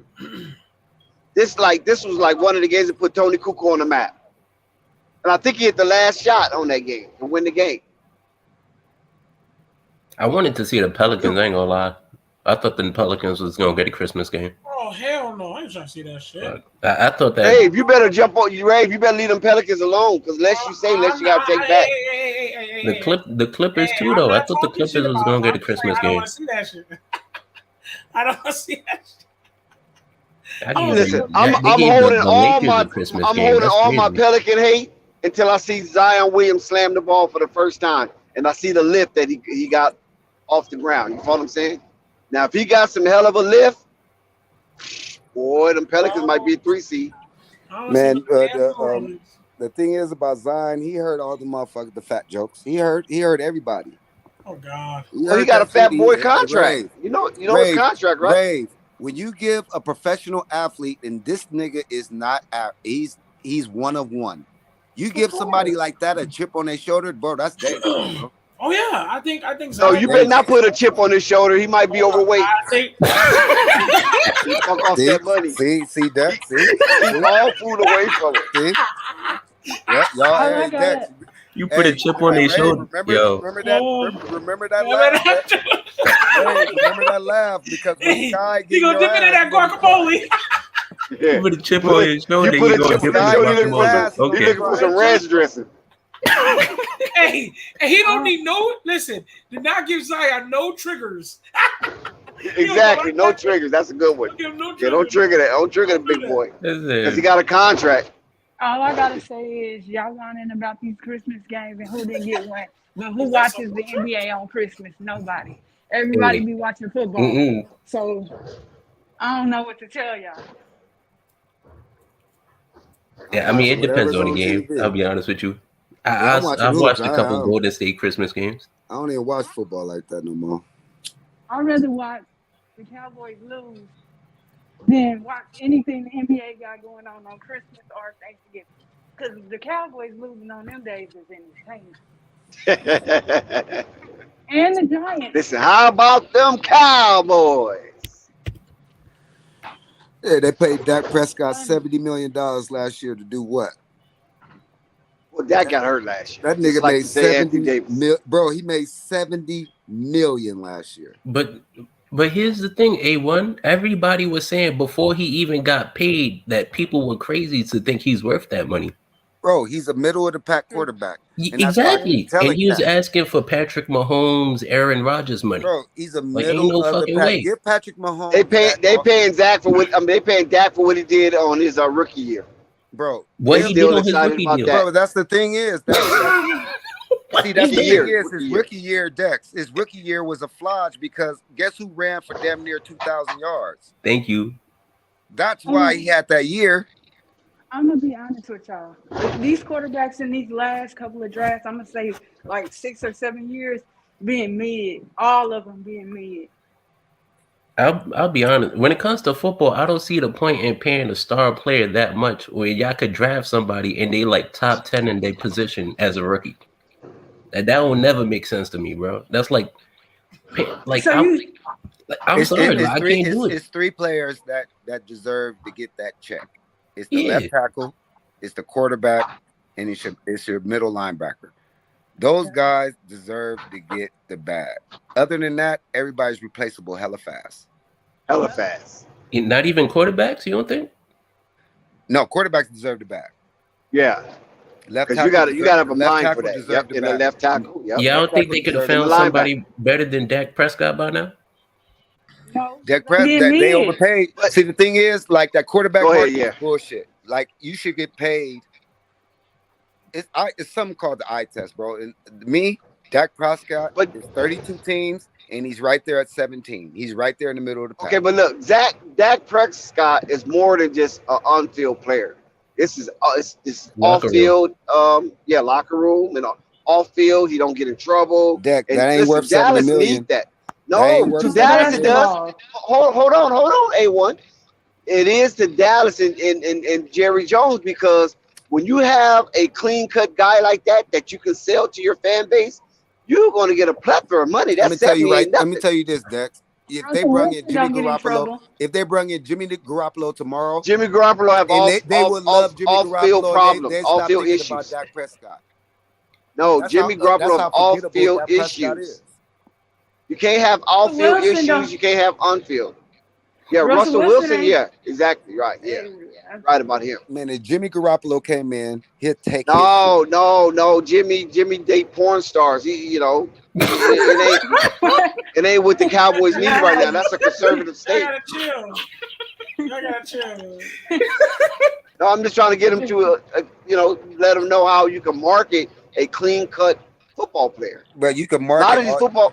You can market all you want, Dex, but in the NFL, not a quarterback though. A quarterback got to be clean cut. When in the NFL comes down to winning, period. Thank you. You got don't win. You got 17 weeks. It's not like the NBA or baseball. You got 17. Right. Every game is important. Right. Every game is important. Just ask Eli Manning. He didn't take every. I'm in my business. And when your quarterback has all these stats because they're down by 20. Yep. That's a problem. Rivers. Well, I'm just talking about Dak. I can't talk about the rest of the team. Passing, but they was down by 25. Nobody talking about no Dak. So of course you're gonna throw the ball all over the yard. Who you got over there, Mitch Trubisky? No. That's right. You're a Raven fan. Your quarterback don't even have a contract. That man's still knocking at the door. Hey, Lamar Jackson still knocking at the door. Hey, anybody home? Oh no. Hey, you bet. Hey, why you bullshitting? Mr. Trubisky starting for Pittsburgh. You better. Yeah, he's starting for Pittsburgh. Yeah, and they're gonna be booty water. Yeah, Pittsburgh ain't never booty water. Ever. Booty water, yes. They ain't never been booty water. But it could be a first round. There'd be a first round elimination. They ain't never been booty water. Wild card. It'd be wild card elimination or something like that. Mike Tomlin's been there for damn near 20 years, and he's yet to have a losing season. One Super Bowl. One. And that one Super Bowl was really the leftovers from old boy. I forgot his name. The coach before him.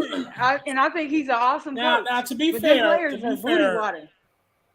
Nah, they won 2, Dex. He won more than one. He won 2. My boy got 2 rings. Joey got 2 rings. To be fair, Tom Brady. Come on, Joey Porter. Kept doing. Yeah.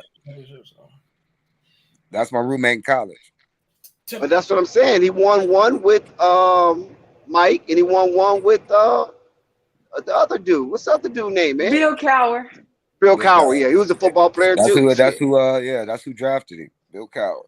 Yeah, he won one with Bill, one with Tomlin. Yeah, but the Tomlin one, he wasn't really, Yeah, was but okay. he's yet to have he made a play. Yeah, he did make a hell of a play. He's the longest tenured coach and has yet to have a losing season. That counts for something. Yeah, like Tomlin be looking like toughest, like he got deers in the headlights. And that division is always in the top 2 as far as tough division. Always. Yeah, he's a good motivator. Tom is a good motivator. That's for sure. Tomlin trying to be slick. On our Super Bowl run, he tried to explain when he tried to kick his foot out when Jacoby Jones. Oh yeah. He explained it. He said something like he was trying to run off the field. Recap. Didn't they suspend him for that? No. I think they got a fine. He got fined. Yeah. But he was trying to swear that he was just running off the field. Yeah, that was a cheap move. Yeah, that was a lie. Come on, bro. Yeah, I seen Derek Fisher tell his own. I mean, not Derek Fisher. I saw Jason Kidd tell his own player to run into him for no reason, just so he want to drop some water on the court, bro. Oh yeah, to get the cheap timeout. Yeah, and they won that game, didn't they? I don't remember. I think they may have, but even still, bro, you just got to be a genius sometimes. That's it. Yeah, for real. People do like weird stuff, man. And that's to go back to basketball. That's what makes those damn Clippers so scary because they got a head coach that plays chess, bro. Yeah, I agree with that. And the motherfuckers might win 60, 70 games, bro, if they stay healthy. That's what I was saying. I'm surprised the Clippers don't got a Christmas game. They're gonna be nice this season. Man, they got 2 starting fives. Yep. Did y'all see Kawhi Leonard, dog? Yeah, he's Sky. Where you at, Sky? Bro, you see his lower half? He's like looking like a running Kawhi back. Leonard has not missed a leg day yet. No, he's looking like a running back, bro. Bro. Yeah, I was going to say that he felt like a running back. Bro, Yeah, bro, I swear to God. He's looking thick down there. Bro. Whoa. Oh my God. Pause. Hey, one have some shade. Hey, Enrico, that's a thick ass boy. It ain't 12 o'clock yet, A1. Right, the babies are still up. Hey, bro. I kid you not, bro. That man You ain't know Kawhi somebody. Leonard is ridiculous. That man Kawhi Leonard like he about to pull 2 tractors, bro. And the same thing with Zoe. Zoe look a little thicker. Zoe look like about 215 right now. Man, Zoe mad in love right now. Oh my God. Even Oh, Eli man. Scott said, man, I ain't never seen you like this, dog. Right, the hopeless romantic. Hey, next, the hopeless romantic. That's crazy. Yeah, man. Woo, Yeah, he out there. Be careful now, Colorado. Zoe. And that man out there in Colorado. Yeah. With the Zoe out there in roses. Italy. Zoe out there in Italy, man. I ain't mad at Zoe because Italy's a hell of a That place to man be. really in the foreign country. Especially when you're in love. I took me a little bonehead broad out to Italy, man. I thought I was in love too. Bro, that man got his girl all in front of his page. That man in love. Man, when you take a girl to Italy, I'm telling you, man, you think about a ring after that. I brought her back to the States and she turned just as ratchet as she did before I took her out.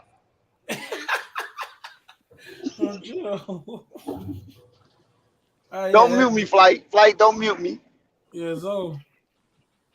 Yeah, Zoe lost his way. That boy gone. Zoe His head in the cloud. He ain't think about his knee no more. He jumping and water and all kind of old shit. He ain't think about that knee.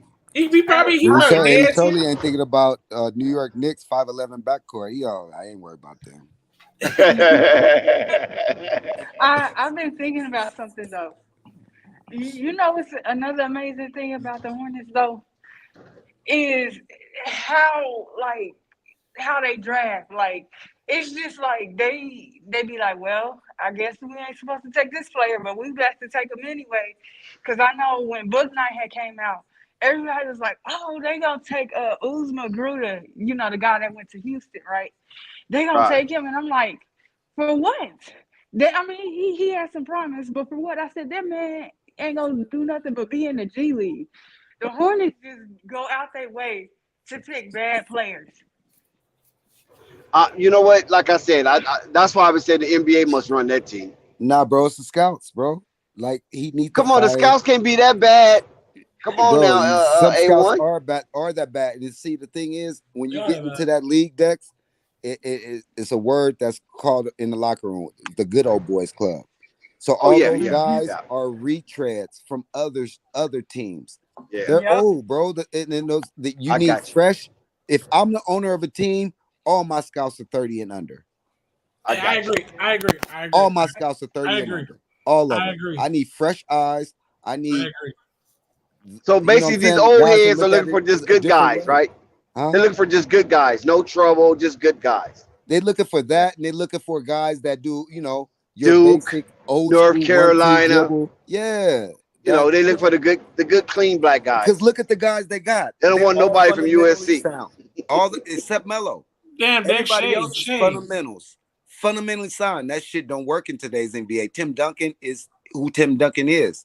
It don't work except for Tim Duncan. Hey, them old scouts back in my day. See, I don't even like that. Nope. We don't do that. Yeah, I'm the one that scouted When Bobby Knight, Junior Bobby Knight Bridgman. saw Michael Jordan. What did Bobby Knight say when he coached him in like the Olympic pre-trials? Olympics, He said, if I was the perfect basketball player, it would be him. He never seen anything like it. So you need like fresh. And how does he go number 3 and not number 1? But you don't pass. Well, you got Elijah though. I mean, you know, Elijah, yeah. So you can't really knock that. But Sam Bowie, I know. Yeah, that one was. But Sam Bowie was a good college player though. But he wasn't MJ. He was All American. I don't care, bro. If I'm Houston, I'm still taking Jordan. Like you listen to Bobby Knight. But okay, I'm gonna ask you a question if I can remember. Didn't Kentucky beat North Carolina in the tournament? Like Michael's junior year or senior year or something like that? Was that the reason why? I thought it was just they needed a center. And then the quote was, well, fuck it. You draft Michael Jordan and you play him at center. Yeah, you play him at center. I mean, you know they're going to make an excuse why they didn't draft him. You know what I'm saying? But they did have Clyde Drexler already. You know, they already had Clyde Drexler on the roster. That man should have played small forward the way Michael Jordan handled him. Clyde had to run to Houston to get him a ring after Michael retired. Something else too. Come on, Elijah, take me a slot, man. Mike gone. But that's how Charlotte gonna have to save their franchise. That's how Chicago did. They drafted Mike. They drafted the cat with the Horace Grant. They drafted Scotty. And they didn't draft Scotty, right? They traded for Scotty. They traded for Scotty on draft day. Right. But so those guys all developed, bro, and then they brung in guys. See, that's how you win the chip, and that was the Lakers' recipe for so long. Yo, and then my bad. A1 question, because this is about Houston, and y'all might know more than me. Did they have Ralph Sampson before they got Hakeem? Yeah, Ralph Sampson there first. They was on so how the hell you gonna say you need a center? Because they were going with the Twin Towers. Man, so they needed the power. All right, I got it. Yeah. I like Ralph Sampson. It was hard to pass up on Elijah. Ralph Sampson would have been a Hall of Famer if he didn't get hurt. Yeah, exactly. I like Ralph Sampson. He was nice. Yeah, he don't get brought up enough. I wanted to say this too. Another thing I see, and this is a prime example with Devontae Graham, they coddle some of those guys so much. When they go out to other teams, they don't know how to function and they look bad. And that's not what you do. You know, if they ain't where they need to be at a certain point with the rest of their class, sometimes you do have to move on from them. That don't mean like you didn't try to get them better or help them grow. It just means maybe they need a different environment, like Jordan Clarkson did. And I see that with the Hornets with PJ Washington. Jordan Clarkson was good on the Lakers now. Yeah. I didn't say he was. We didn't want to get rid of him. I'll tell you that. And I know y'all didn't. But we only traded him so LeBron could come the next year. Exactly. Yep. Exactly. Yeah. We took Isaiah Thomas because he was over there snitching in the locker room. So, we had to save LeBron's bacon. Rico, stop. But I'm just saying though, like the Hornets, they talking about redoing PJ Washington's contract for what? Like, what has that man done for you? What is he going to do for you? Y'all He's a Kentucky guy. I keep telling you, they coddled those Kentucky, North Carolina, the Blue Bloods, and Duke players. They hold on to him forever. Bro, they re-sign him because what else they gonna get? They're gonna have to start over and draft. So if you don't re-sign the guys that you try and develop, then what else as that type of market you gonna get? But A1, he's between a rock he's and a 1 year. No, but they did that to themselves. So I agree with her, baby. PJ Washington should have been gone last year. They should have packaged him up with something, man, to bring something back. You know what I'm saying? See, Dex, why do they hold on to him? I don't know. Dex, it takes two. You don't think other scouts look at PJ Washington? Nah, man, we don't want that dude. That's why. It takes two people. That's a good one. So it's like when we guys said, man, they should trade that contract to get rid of those guys. Bro, it takes another team to say, yeah, we want them. And ain't no other team. But I'm quite sure somebody would have grabbed PJ though. I mean, because he's not no bum. He just, he moves too slow for Lamelo. Lamelo needs some fast moving players, man. Teams do not want to bring in losing players. Let me repeat that. Teams do not But- want to trade for losing players that come from a losing environment. Got you. I agree with that. I do agree with that. Yes. Yes. But I mean, but okay, but those teams, like, say for instance, Detroit, right? Andre Drummond, Christian Woods, Jeremy Grant. You follow what I'm saying? I mean, there's cases where that's not the norm, right? A1? Yeah, you're right. You're right. Somebody's phone is messing up. Yes, my phone's good. I muted my mic. I don't think it's my. I think it is yours, A1. So what do anybody got something to say about that part? That in some cases, if the player's good enough, you will take the chance.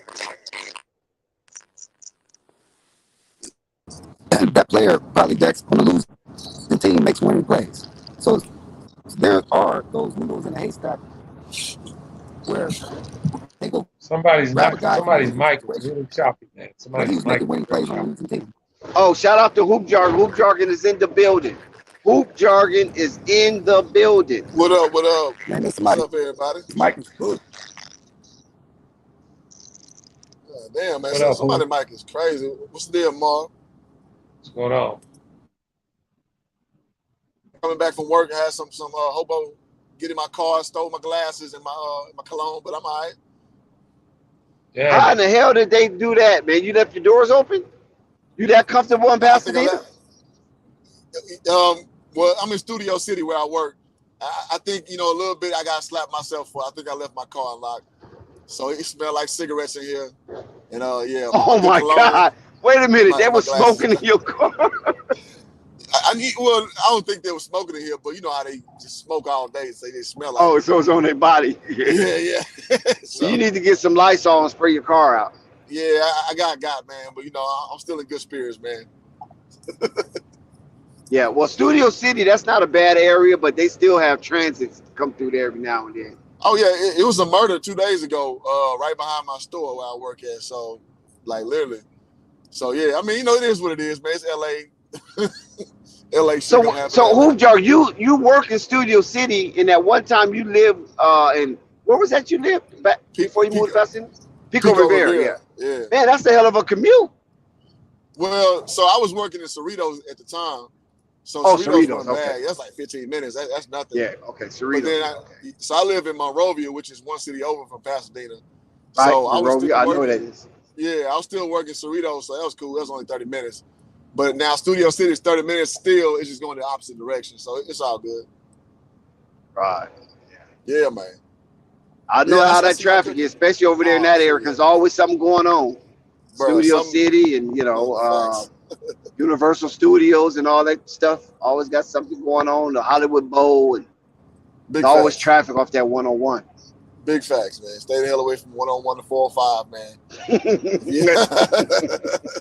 You be that sucker all day. If you don't know how to get off and take the back streets, you be that sucker all day. And I don't know how to take the back streets, so I just stay away. Stay my ass in the house from about 2 to 6. I ain't going nowhere. Right. that traffic simmer there. So what brings you Hoop Jargon? Yeah, man. I see y'all were talking about if players are good enough that they'll get the red carpet rolled out. So I want to expound a little bit on that. Go for it. The floor is yours. And I guess yeah, man. So for guys who don't follow my channel, I had Dane Irvin on, who's literally a scout for the Phoenix Suns, and he said that, man. He's like, listen, man, talent. If it fits what we do, what we do as an organization, you're gonna get a look. Like you may have these personal issues on the side, but listen. And this was in context to what he had going on for his team. But when Chris Paul come off that curl and he hit you in that corner, can you make 6 out of 10 threes? That's all that matters. When Dev cooking up, from top of the key and he kicks to you on that short corner, can you catch and shoot that 3? If so, let's talk. If not, that's cool if you're a good kid. That's cool if you got a great reputation. All that shit sound good. But you can have some character flaws as long as you fit with somebody wants in their system. And I think guys like, well, I'm not going to say Michael Beasley was a troublemaker per se.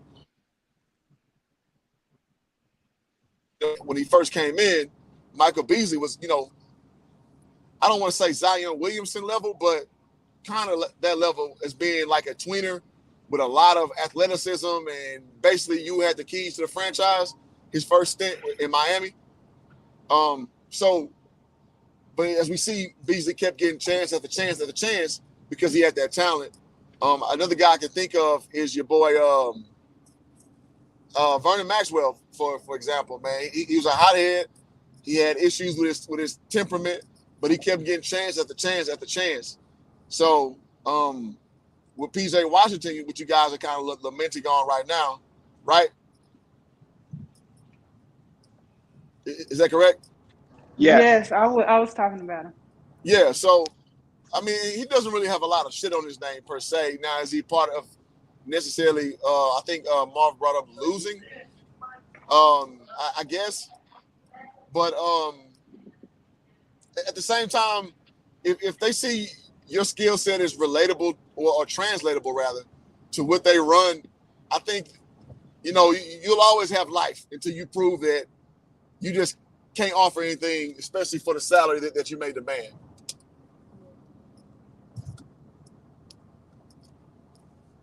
So if you were okay, no, go ahead, Purple Baby, because I've been talking a lot. No, I was just gonna say, but I understand, it makes sense. I'm not saying PJ and them don't fit. I'm just saying, when is it going to translate? When is it going to happen? When will it matter? And when, like I said, they keep getting people where you just looking like, okay, like, when are they gonna grow? Like, what do they need to help grow their game? What do I need to do as an organization to help them grow? If they're still, where they were when you drafted them and just got a little bit better, when do you decide as an organization to say, okay, it's time to move on? It's time to, put you somewhere else, put you in a different position, put you in a fresher environment. So, maybe you can grow over there. Or you can become a journeyman, and maybe you need a different situation each year to help figure yourself out. Well, I would say it's more contract related. Usually, when they part ways with somebody who's not the best fit, or like a tweener like PJ is to me, and if you guys know me, I hate tweeners because they're just very hard to. Well, let me back up. I don't mind a tweener playing a tweener role, but when you have to have defined roles, which I think for some time now we've seen that Charlotte has an issue with, having these small guards trying to pair with Melo, having these undersized bigs, that's kind of shown to not work. So with a guy like PJ, what's PJ like, about 6'7"? Yeah, about 6'7", 240 kind of build. Yeah, that's like no man's land. As far as small forward, power forward type guys. And it's just like, I can't answer that question, but I can, in the sense that once he basically prices himself out, that's probably when they'll move him. So we'll see how that plays out with that, because he's good enough to be on the court, but he ain't good enough to really elevate the squad. And it's kind of like two trains moving at two different speeds of when to actually just, get them on out of there. And I'm going to say this to Purple Baby. It's the enigma of the Charlotte Hornets. That's what everything is about. Nobody fits. They don't have the right pieces, and they got players who just hovering around. Facts. It's just how that roster is constructed. It's terrible. Facts. And Marv, just to kind of build on that, and I know I sound old school when I hop on these streams, but I'm a die on the hill that, like, you need to look at the teams that win championships, man. They got defined roles. Now, their star player may be more of a tweener, like Giannis, LeBron, whatever, but those guys are the upper echelon of that skill, the archetype, or what have you. When you got these AAU babies, who got a little bit of that in their game, but what they say, jack of all trades, master of none. I just don't want no part of them, man. And I know this will land unfavorably to some. Like, I look at on the upper tier, Dame Lillard being one of those. He's a tweener guard. CJ McCollum, tweener guard. Don't love him. Only one who ever broke that to me, and I was absolutely wrong. I was dead ass wrong. That's gonna be Steph Curry. Steph Curry is the only time I've been pretty much wrong on that assessment. And Steph That's made me shocking. What do you say, Perp? I said that's shocking. Oh yeah. You know, Well, Steph didn't come straight out burning the league up. He grew it. I'm aware of that. I remember his season at Davidson. Yeah, he made me a stone ass liar because, I wasn't mad that Minnesota passed up on him twice, getting Johnny Flynn and Ricky Rubio. Right. I was like, those made sense at the time. At the time, it made sense. Johnny Flynn was burning the tournament up. Ricky Rubio was what Luka. He was supposed to be what Luka Doncic is, right? Right. So the line of thinking, it wasn't bad, and Steph was kind of an unknown. Again, tweeners, I don't love him. And, Steph, proved me to be a fat-ass liar. But, I can go down the list. Russell Westbrook, Lou Williams, when I was right about the players. So, I mean, it is what it is. But, yeah, man, it's just like that tweener curse. I don't love that for PJ. And, his off-the-court stuff aside, I mean, I don't care about him being some simp and all that shit. Whatever. Yeah, right. Do what you do. Everybody else cares. Yeah. Do what you do, bro. I wanted to comment on a statement that I think the guys were talking about earlier about the Sam Bowie draft ahead of Michael Jordan. Yeah. Jordan only averaged 17.7 points in college. Absolutely. Everybody. So it wasn't out of the realm for them not to draft him. I mean, college players just wasn't scoring a lot of points. Elijah Wan only averaged 16.8, but Bowie only averaged 13. So it was kind of strange, but I think I heard somebody also say that Portland was in need of a center, and they definitely was. And also they had Clyde Drexler. Yeah, they just drafted Clyde Drexler. Yes. Yeah, that was why they didn't take Jordan. And you really couldn't see Jordan being Jordan because he averaged 17 in college, and then he averaged 28 a game in his rookie year in the NBA. Mm-hmm.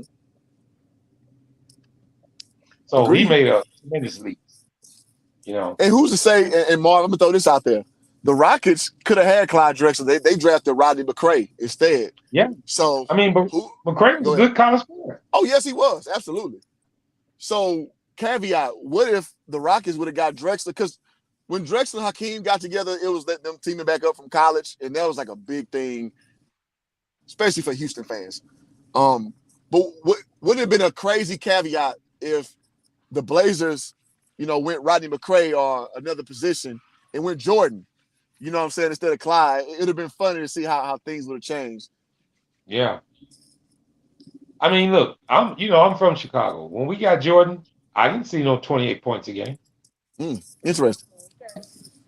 I didn't. Not looking at his college game, I didn't. And so Marvin, what that felt like that? Go because that's how much he averaged his rookie season, right? Yeah. How was that? Oh, please, brother. It was heaven. We didn't have no damn body. We didn't have nothing. Bob Love and Chet Walker and them shit. That's a little old, but we didn't have anybody, man. We didn't, the Bulls hadn't won nothing. And to get him, but here's the deal with that. Jordan averaged 28 points a game, but Detroit beat his ass every night. They used to beat him up. We couldn't get past Detroit for 3 straight years, man. You remember them games when they used to knock him down? And then they came out with what? The Jordan rules. Mm-hmm. I mean, it was just, but then, that's what goes back to a lot of points where a lot of people don't realize. NBA, you need a team because Jordan was that good and he was never going to win it without Scottie. Yeah. Yeah. Marvin. Yeah. No, I just wanted to clarify my comments from last night, about LaMelo's, in the 1888 that I said. I hope to God that's not what he averages. But what I worry about is, you know how when James Harden was just running amok in the league and he led his teams in the category of scoring and assisting as he should have, Yeah. or when Russell Westbrook got his triple doubles. I don't want LaMelo to.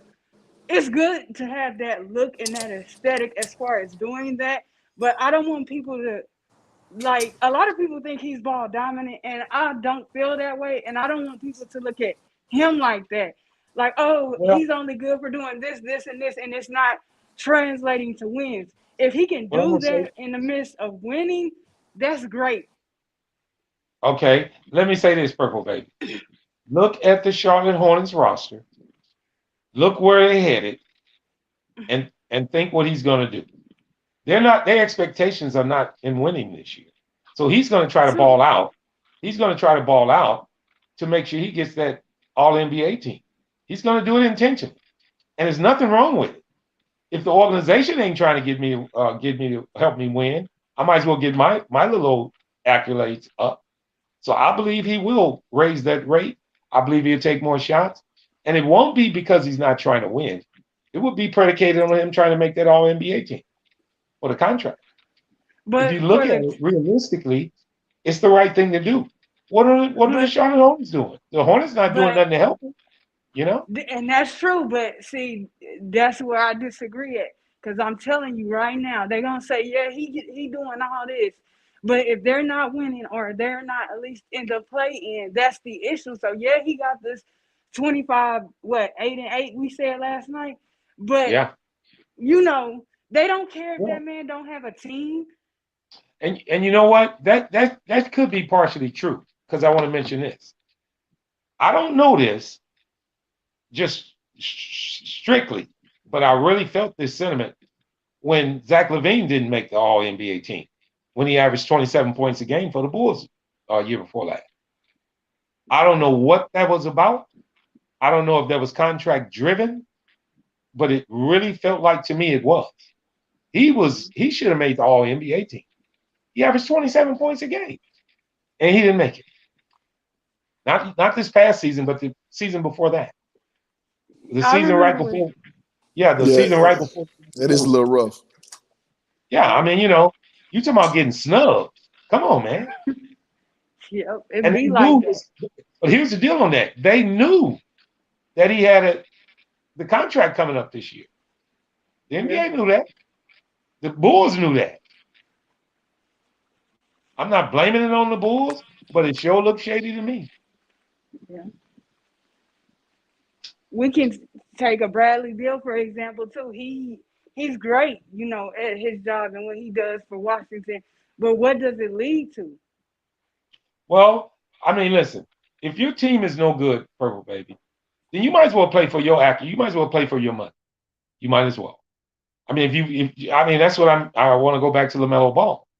I mean, they showing him no sense of direction. So why wouldn't he? I mean, come on, man. I'm trying to get mine. You know what RJ Barrett did last year for the Knicks? He made sure he averaged 20 points a game because his contract is coming up. He made sure of that. And a lot of Knicks fans was unhappy about that. But this man is, hey, if the Knicks not winning, I might as well get my money. I can understand that. Yeah, you always supposed to, because they making more money off of you than sometimes you'll make in your career. But I'm just saying that it's about There's not too many players out there going to lay it down for the good of the team when the team is not winning. And nor should you. But I'm telling you, Bradley Beal, I still think he's a talented player. But people are worried if you put him somewhere else where it's required for him to win, well, what he does in Washington in terms of his points per game and everything else, will it translate? What will it look like? In his case, he wouldn't give a damn now, Purple Baby. He got the money. He already got paid. No. I say no, man. When I watch Bradley Beal, I don't know about that though, A1. I don't know. I mean, it's hard to say that. We don't know what he would look like on another team. He seems to me to be a pretty dependent player, man, if I'm just being honest. And I like Bradley Beal, man, because he plays basketball the right way. Pretty solid. Yeah, he's solid. He when I watch him, though, he's a dependent player. And it's okay, man. Like, man, Marv, one of the biggest lessons I learned is that I'm a dependent player when I play basketball. When I thought I was somebody, I really thought like I was gonna go overseas and just turn into like T-Mac, even though I ain't got no handles. But I had like 40-inch vertical. I'm 6'7", so I just thought like these skills would just come out of nowhere, right? Yeah. And what you learn is when the shit is on your shoulders, it's either in you or you're not. And I'm man enough to say, man, I can be the best player. I wasn't the best leader. I just wasn't. Because it's different. Because, and it's not like an indictment on me just being scared of the moment. I default towards getting everybody involved, being a team player, playing the right way. That's how I default basketball. And my dad, I remember like when I played in college, man, he would always yell at me like, man, showcase yourself, son. And I always would just wave him off like, shut up. Because that's just not how I am. And I just see a little bit of that in Bradley Beal.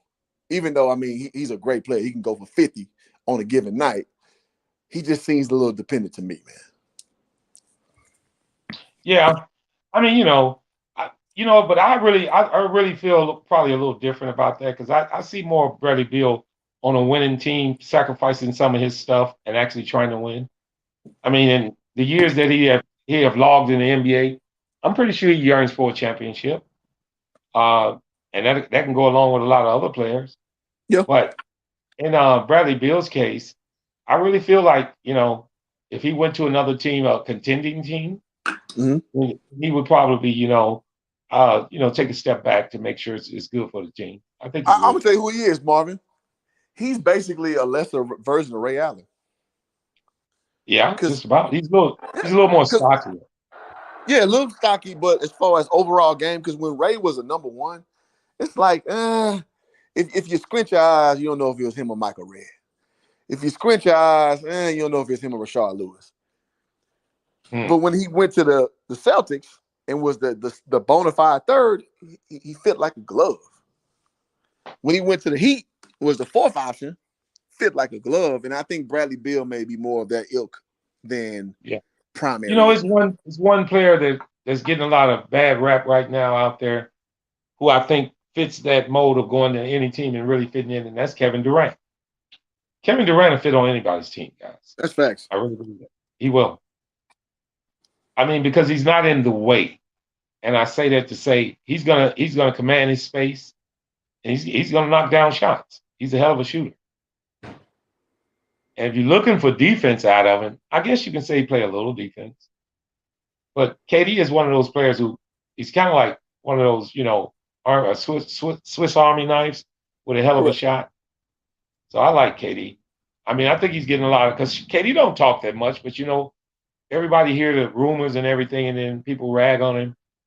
But I mean, I hear it all the time about he ran to the Golden State Warriors to win that championship. I really don't know what to say about that. I think every NBA player, if they had a chance to win the championship and go to a championship caliber team, they'd all do it. What's wrong with it? You know what, Marvin, too? I think he was just ready to get the hell away from Russell Westbrook, man. I was about to say that. Yeah. And it's not because he didn't like him. I think KD loves Russell Westbrook. And let me juxtapose it this way.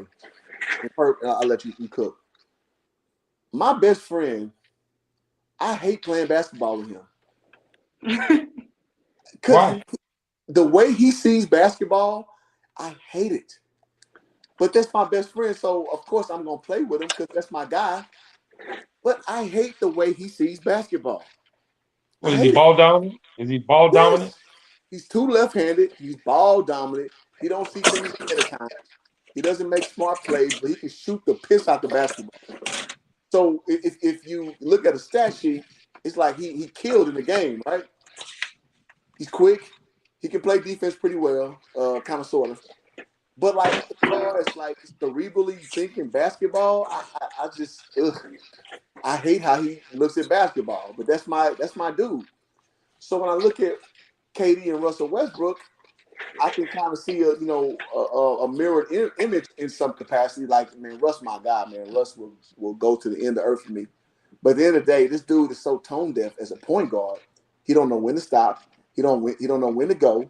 He don't know when to press. He don't know when to concede. I think KD just got to have that shit. And I'll give you one more reason why. And my NBA insiders who knows KD, confirmed knows KD, he said it. Yeah. So I mean, it can be that way. You know, it is what it is.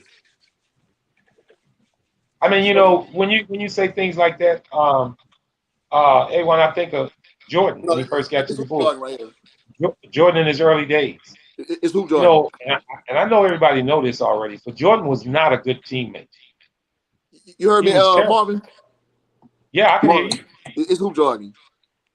Oh, I'm sorry. Okay, Yeah, I'm sorry. I keep calling you A1. Damn.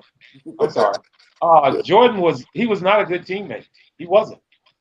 But he wasn't a good teammate to players who didn't want to be criticized. Yeah. Horace Grant had a terrible time with Jordan. He had a terrible time with Jordan because Jordan stayed on his ass. Mm-hmm. One thing about Jordan, he was win driven. He wanted to win. And if you wasn't performing, he would tell you about it.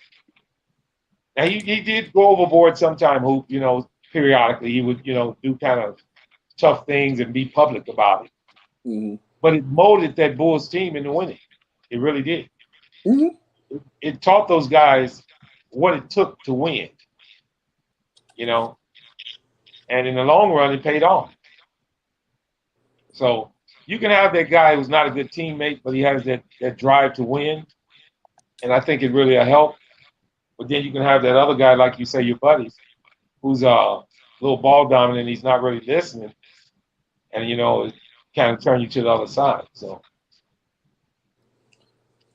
it's a funny dynamic, man, of amongst apex alpha guys, because Russell Westbrook is an apex alpha. Problem is, go ahead. No, go ahead and finish. No, I'm saying, so he's an apex alpha, and in theory, that's what everybody wants on their team. Everybody wants an apex alpha, because apex alpha is a predator. Like, it's like, yo, I'm taking your lunch today, and it's up to you how much of your lunch money you giving up, but you coming off something.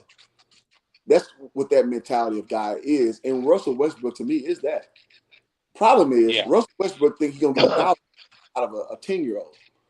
Meaning, it's ironic that I hear you say he's that kind of guy when he's getting so much, flack right now. Mm-hmm. But in my eyes, Russ is Russ. He's still doing exactly what he always did. Yes. And the Lakers should have knew that's who they were getting. To me. But they did. That's what they were going to get. You ain't lying. They did know that's who they were going to get. And they did. I mean, come on, man. Well, I mean, what was you expecting? Yep. I mean, you know what? Here's one stat from him that everybody ragged on him about, and that was his turnovers. Well, did you know he averaged less turnovers than ever in his career this past year with the Lakers? He only averaged 3.8. His career average is 4.5. Mm-hmm. But he only averaged 3.8 with the Lakers. But it was overshadowed by him shooting the damn ball in the crowd and throwing it off the side of the backboard and missing layups and all of that. So it all looked a whole lot worse. But I'm going to say this. I didn't say it more than once to more than one person. If the Lakers trade Westbrook, he's going to blow up on another team next year. Like blow up as a bomb? Like take the whole team down? He's going to play well. He's going to play well. I don't agree, Marvin. I do. Because the other team, whoever gets him, is going to let him do what he does. The Lakers didn't do that. But what happened when he did that in Houston? What happened when he did that in Well, Washington? I'm not saying it's going to equate to winning. I'm talking about his numbers are going to equate. Oh, that's fair. All right. Yeah, I'm not. His style. It's hard to get him to be a winning teammate. Yeah, it's hard because of his style of play. It doesn't resolute to winning on the basketball court all the way around. I mean, even with KD. Marv, I go further. Go ahead. His IQ is so low, and his ego is so. Can I talk to the church for real today? Yeah, go ahead, bro. His ego is so high, he can't play no other kind of way. He sure can. and that ain't good. No, it's not good, Marvin. That's not good. Yeah. But Hey, here's the deal with that though, Uncle Vern. yeah. He already got his money. Yes. So what does he give a damn? He don't care. And Now, he's successful. I believe Marvin, he's real critical. I believe he's real critical on the flack he's getting right now. He doesn't like it. He doesn't like it. But when he go home riding in something damn good. And Marvin, out here, he runs a very successful car business out here. So in life, Russell Westbrook is a winner 1,000 times over. So I'll never critique him on that. When I critique him, I'm talking just straight basketball. But you're absolutely right. He eating fat, he eating good, and good for him, man. I'm all for brothers maximizing their talents, cashing out, and living well. I'm good with that. But if we just talking hoop, come on, bro. God damn. us as fans, you know, we want the best for our team, man. We want our players to be all world, man. Every fan of a team wants their players to be all world. So if they miss a game-winning layup, we all on their job. You know that. You know, we upset about it. I'm not saying they're not upset about it, but we even take it even further as fans. Shit, man, we be, you know, look at the flack that they give the guys in New York if they don't play well. Mm-hmm. A lot of people don't realize that means a lot to players. I mean, it can look what it did to Randle in New York. Yep. I'm not saying that was the only thing that did it, but the fans, you know, they loved him when he was a sixth man of the year, and then with him acting a fool this past season. Star. Yep. You know, he got a bad rap off. Or Marvin, let's keep it where we He wasn't sixth man of the year. He won most improved and all-star. Oh yeah, okay. I'm sorry, not six man. Yeah. Well, check this though. Let's keep it where it's at with Westbrook. This is the first time he got held to expectation. You're right. You remember how he started off so bad this year when he had like 11 turnovers or something that first game, and he was shooting like horribly, and he just said, "Well, man, I'm just gonna play my game. You know, I don't worry about winning and losing. You know, I'm just no. When you play for the Lakers, it's different." Go ahead. Yeah. So, well, I mean, here's the deal. Here's the deal with that, though. Here's the deal with that, Hoop. Go ahead. The Lakers should have seen that coming with LeBron on that team. You know you want LeBron to handle the ball, and if Russ ain't got it, he's not the same player. Yeah. He's not. He's not the same player if he's not handling the ball. So to me, I'm not blaming it all on the Lakers. I'm damn sure I give Russ most of the blame because he was the one doing it.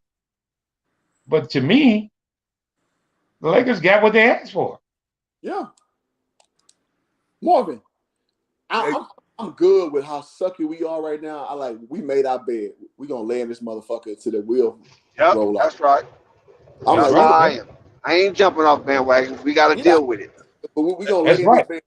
And you know what, Dex? I want to give you props for that because I hear so many. I very seldom hear you talk real bad about Russ, even though you know he had a kind of a bad year. But you lay the blame all the way across the table. You're not the only one. He was the main reason. No, you don't say that. It was a multitude of reasons why the Lakers didn't play well last night. Yeah. I mean last year, and mainly health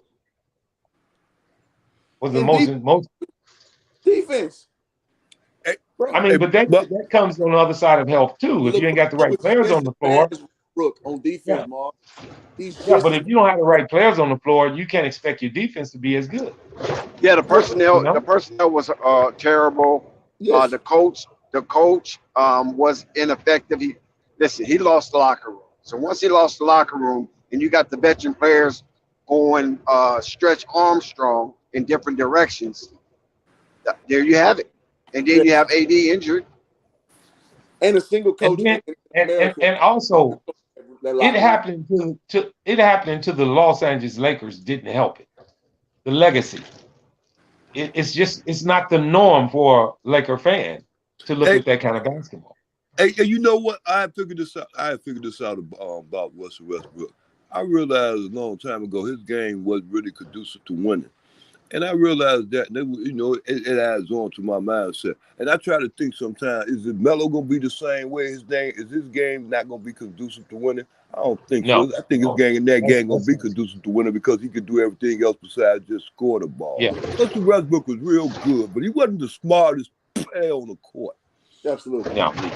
I mean, I'm not trying to get into his history on his education, but you can almost tell. Yeah, well, I'm talking about on the court, Bobby. They ain't talking about his degrees. I'm talking about on the court. Well, I mean, Russell Westbrook was a straight A student, so we're not saying he's a dumb person. We're saying his basketball IQ is low, those things run in two different lanes. And Russell Westbrook has very low basketball IQ. Not that he's a dumb person, because again, he's a successful businessman outside of basketball. So I'm not indicting that brother at all.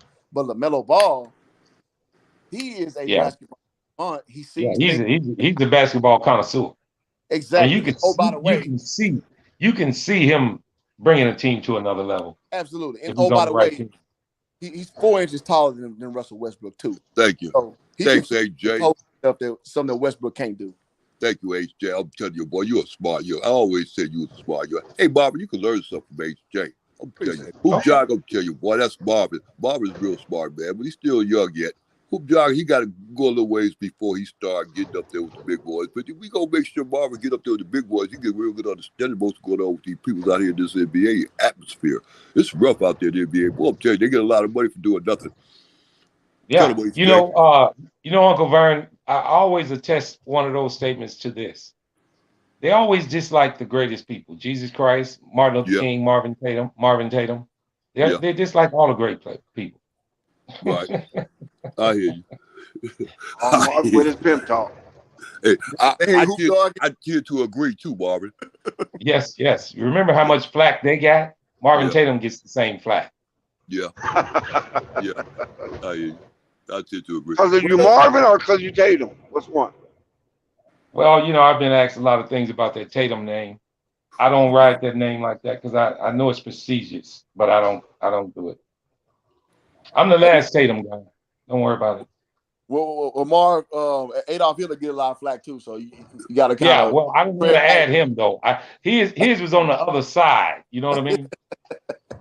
Hey, wait for to go there. I was going to say I get a lot. Hey, I was going to say my dad get a lot of flack too. I was thinking about suing Walt Disney about that Mickey Mouse outfit thing. You understand? Because I really don't like that comparison. But it's all right. I learned to let it go when it comes down to names, Marvin.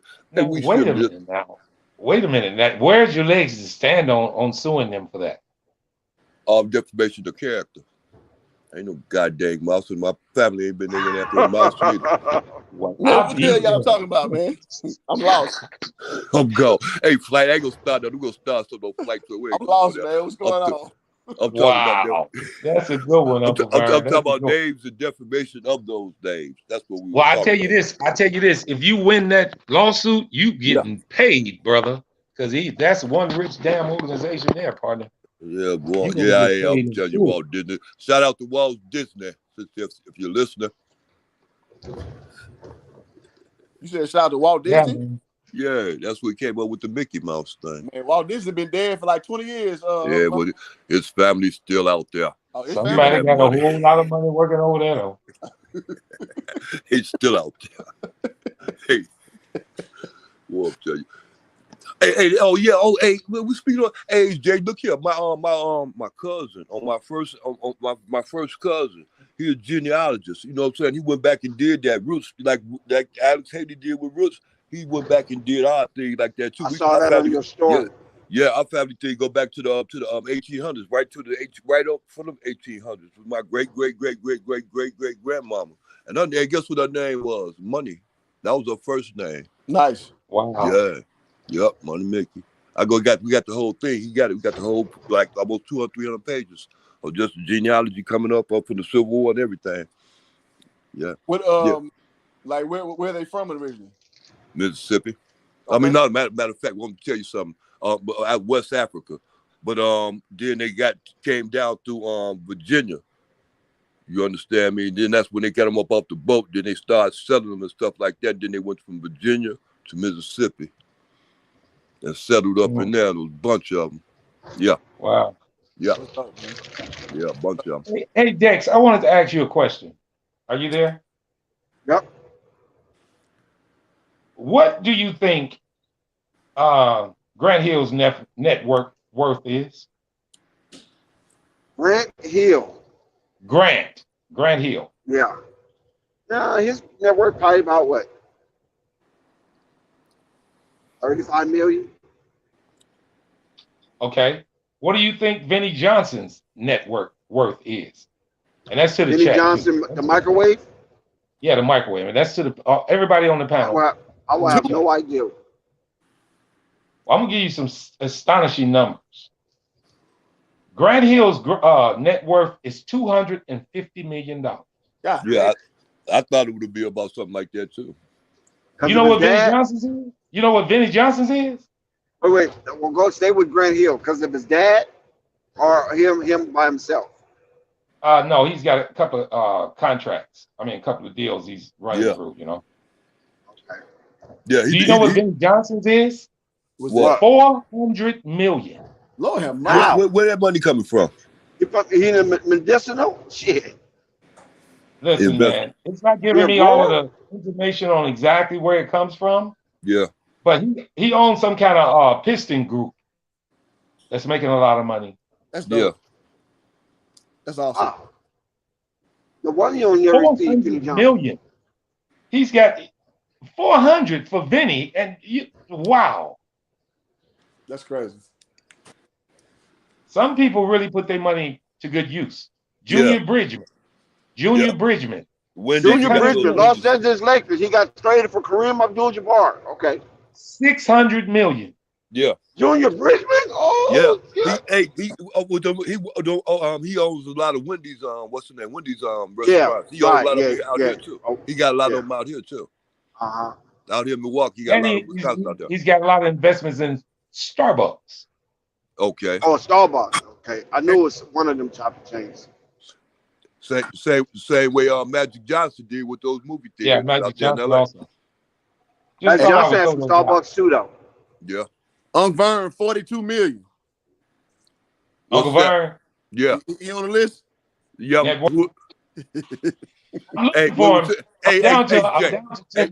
Wait, let's get back to AJ Plank. I think it was real serious what he said. I just didn't catch it. Come on, AJ. Say that again, AJ. I like them doubles, but I just didn't catch who got it. I say Uncle Vern, 42 million on the books, man. Yeah. Okay. You talking about where your net worth is, Uncle Vern. Oh, I'm bringing you. But negative 42 million? I'm bringing you. Chill out, man. Well, hey, man, Dex ain't got no couth, man. I'm cool. You ain't lying.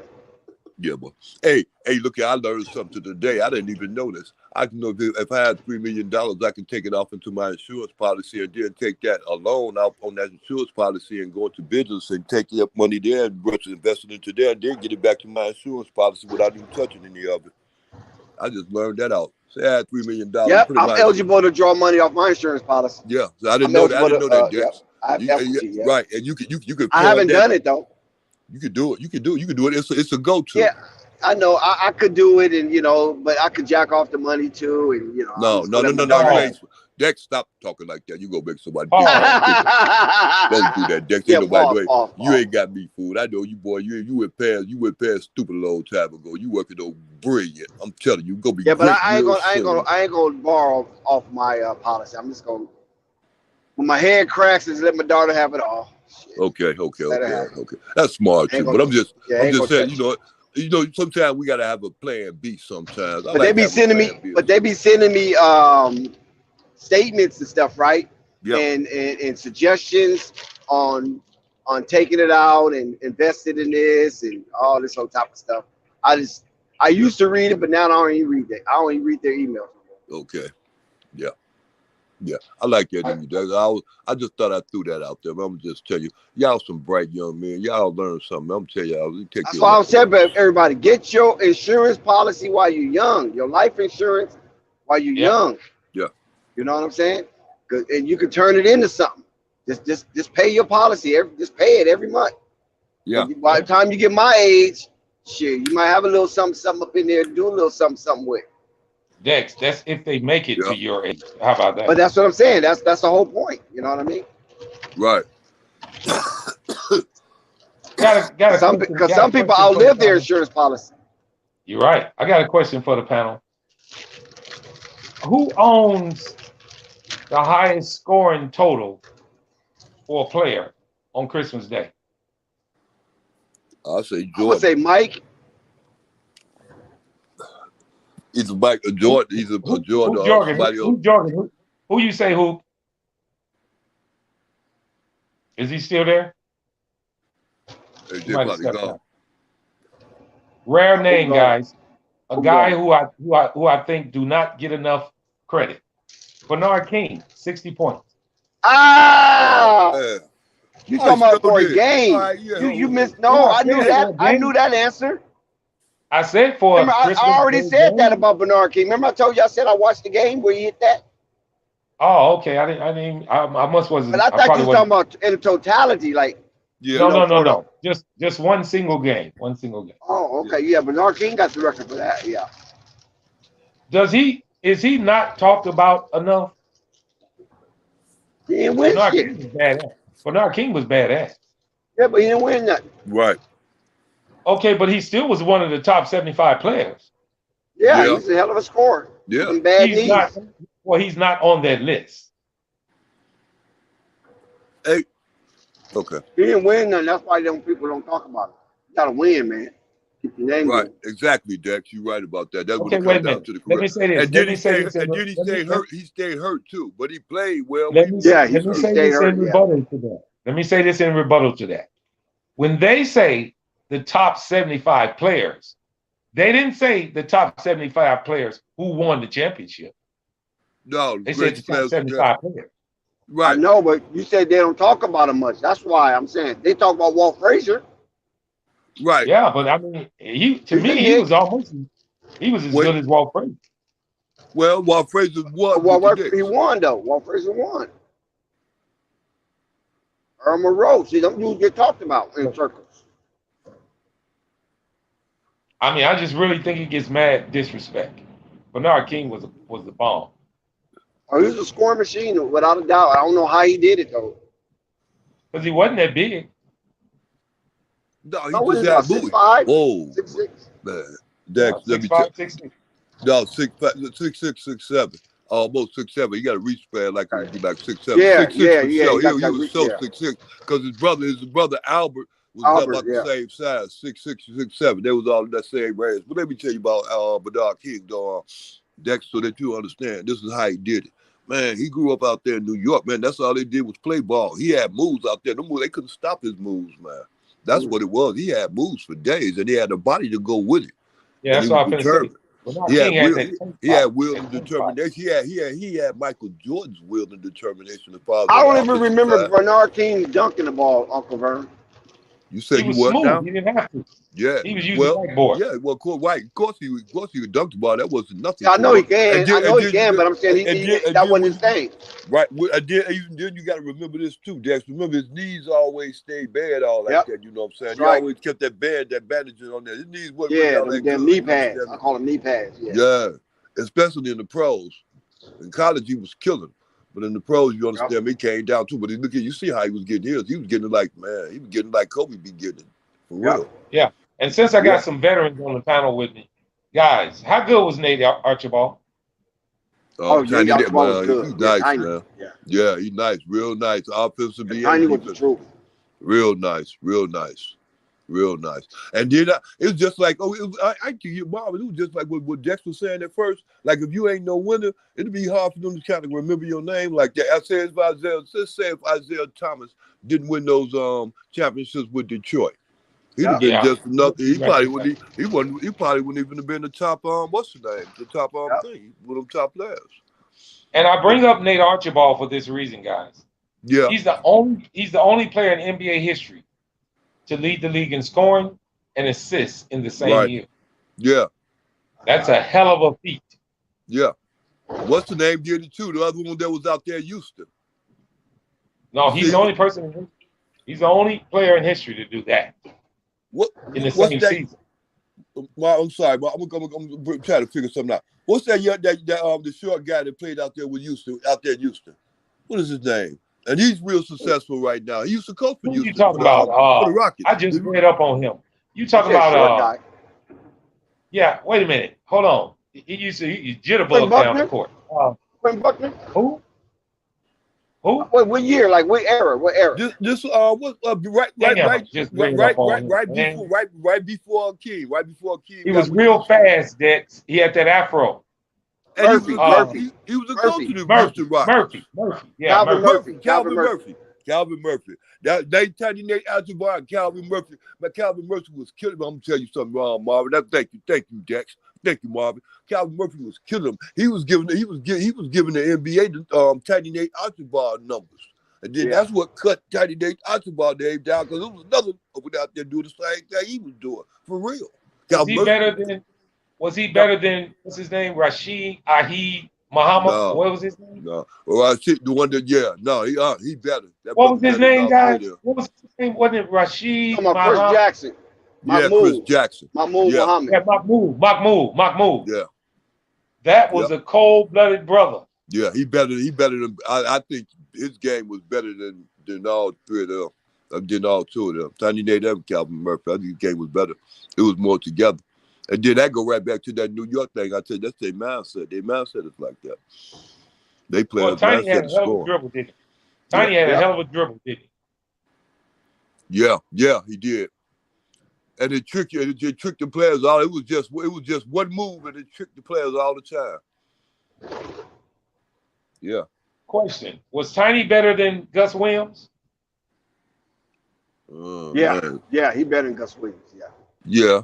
He got more pub. He got more pub than Gus Williams. Yeah. Gus Williams played for Seattle. When he played for Seattle. Yeah, but he was with Jack Sigma. It wasn't really much. It wasn't really much Gus Williams. That was Jack Sigma team. Right. That was my boy there, Gus Williams, boy. Yeah. That was cold. Yeah, mine too. Jack Sigma and Tom Chamberlain. I'm gonna tell you who was cold. What would tell you who was really cold? Sidney Moncrief. I don't think Sidney Moncrief. Man, look at Marvin. I don't think Milwaukee.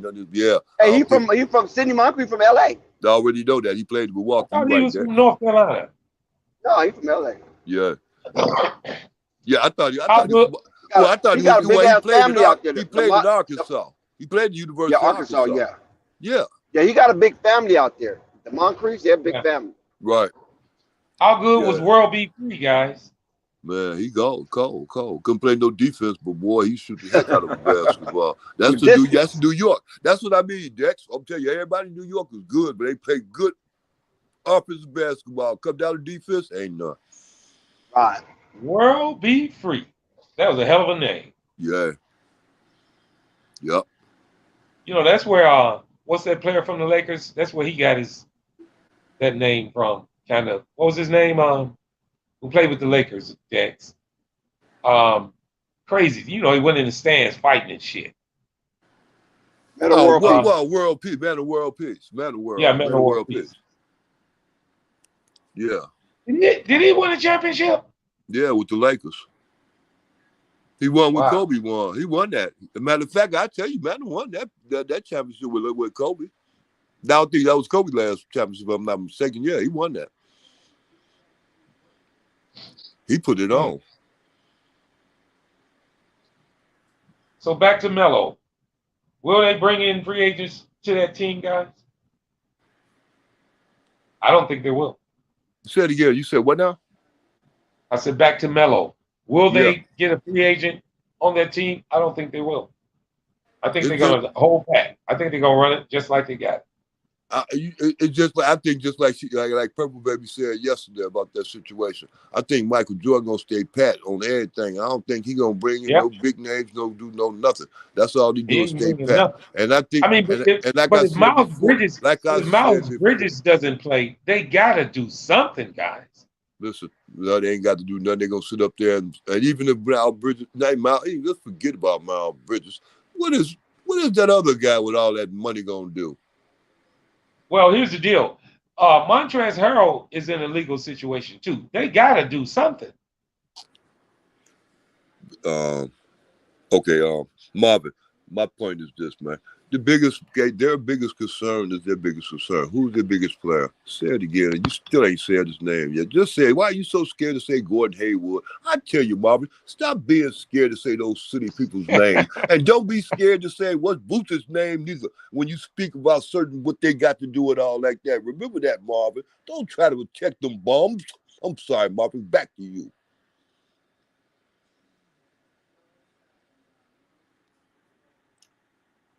I'm listening, Marvin.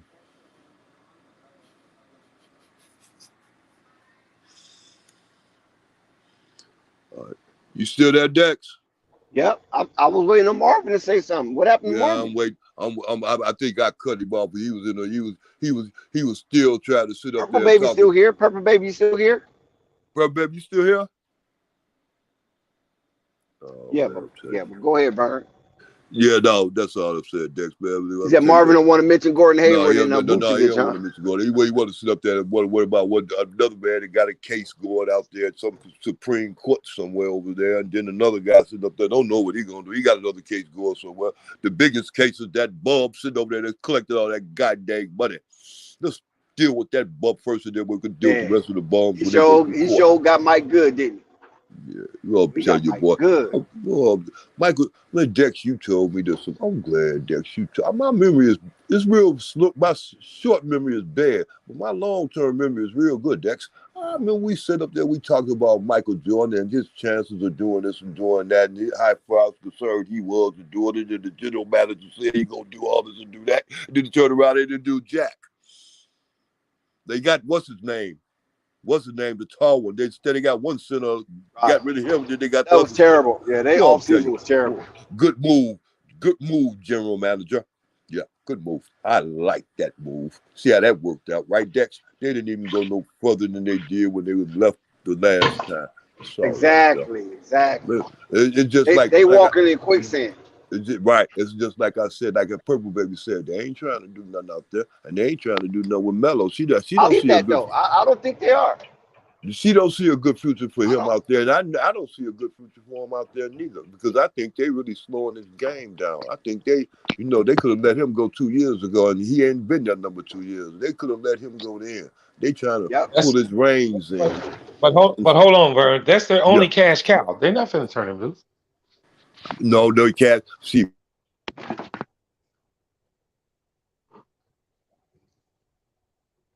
Marvin, you cut out again. No, I was waiting on Vern to say something else. He cut out that time. No, I had a phone call came. Mm-hmm. Yeah, see, they trying to bring Kemba Walker back because out of sympathy. Well, that, what does that say I don't see. What does that say about Lamelo? I mean, damn. I mean, Kemba Walker can come off the bench, but still. I don't care where he comes off of. That ain't helping Melo at all. I agree. It's not helping. I mean, come on now.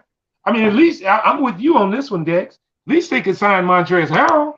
They ain't want to even do that. But I guess they waiting on that legal issue. Yeah. Yeah, they might be waiting on Montrezl. They're trying to lowball him. Well, they got to do something.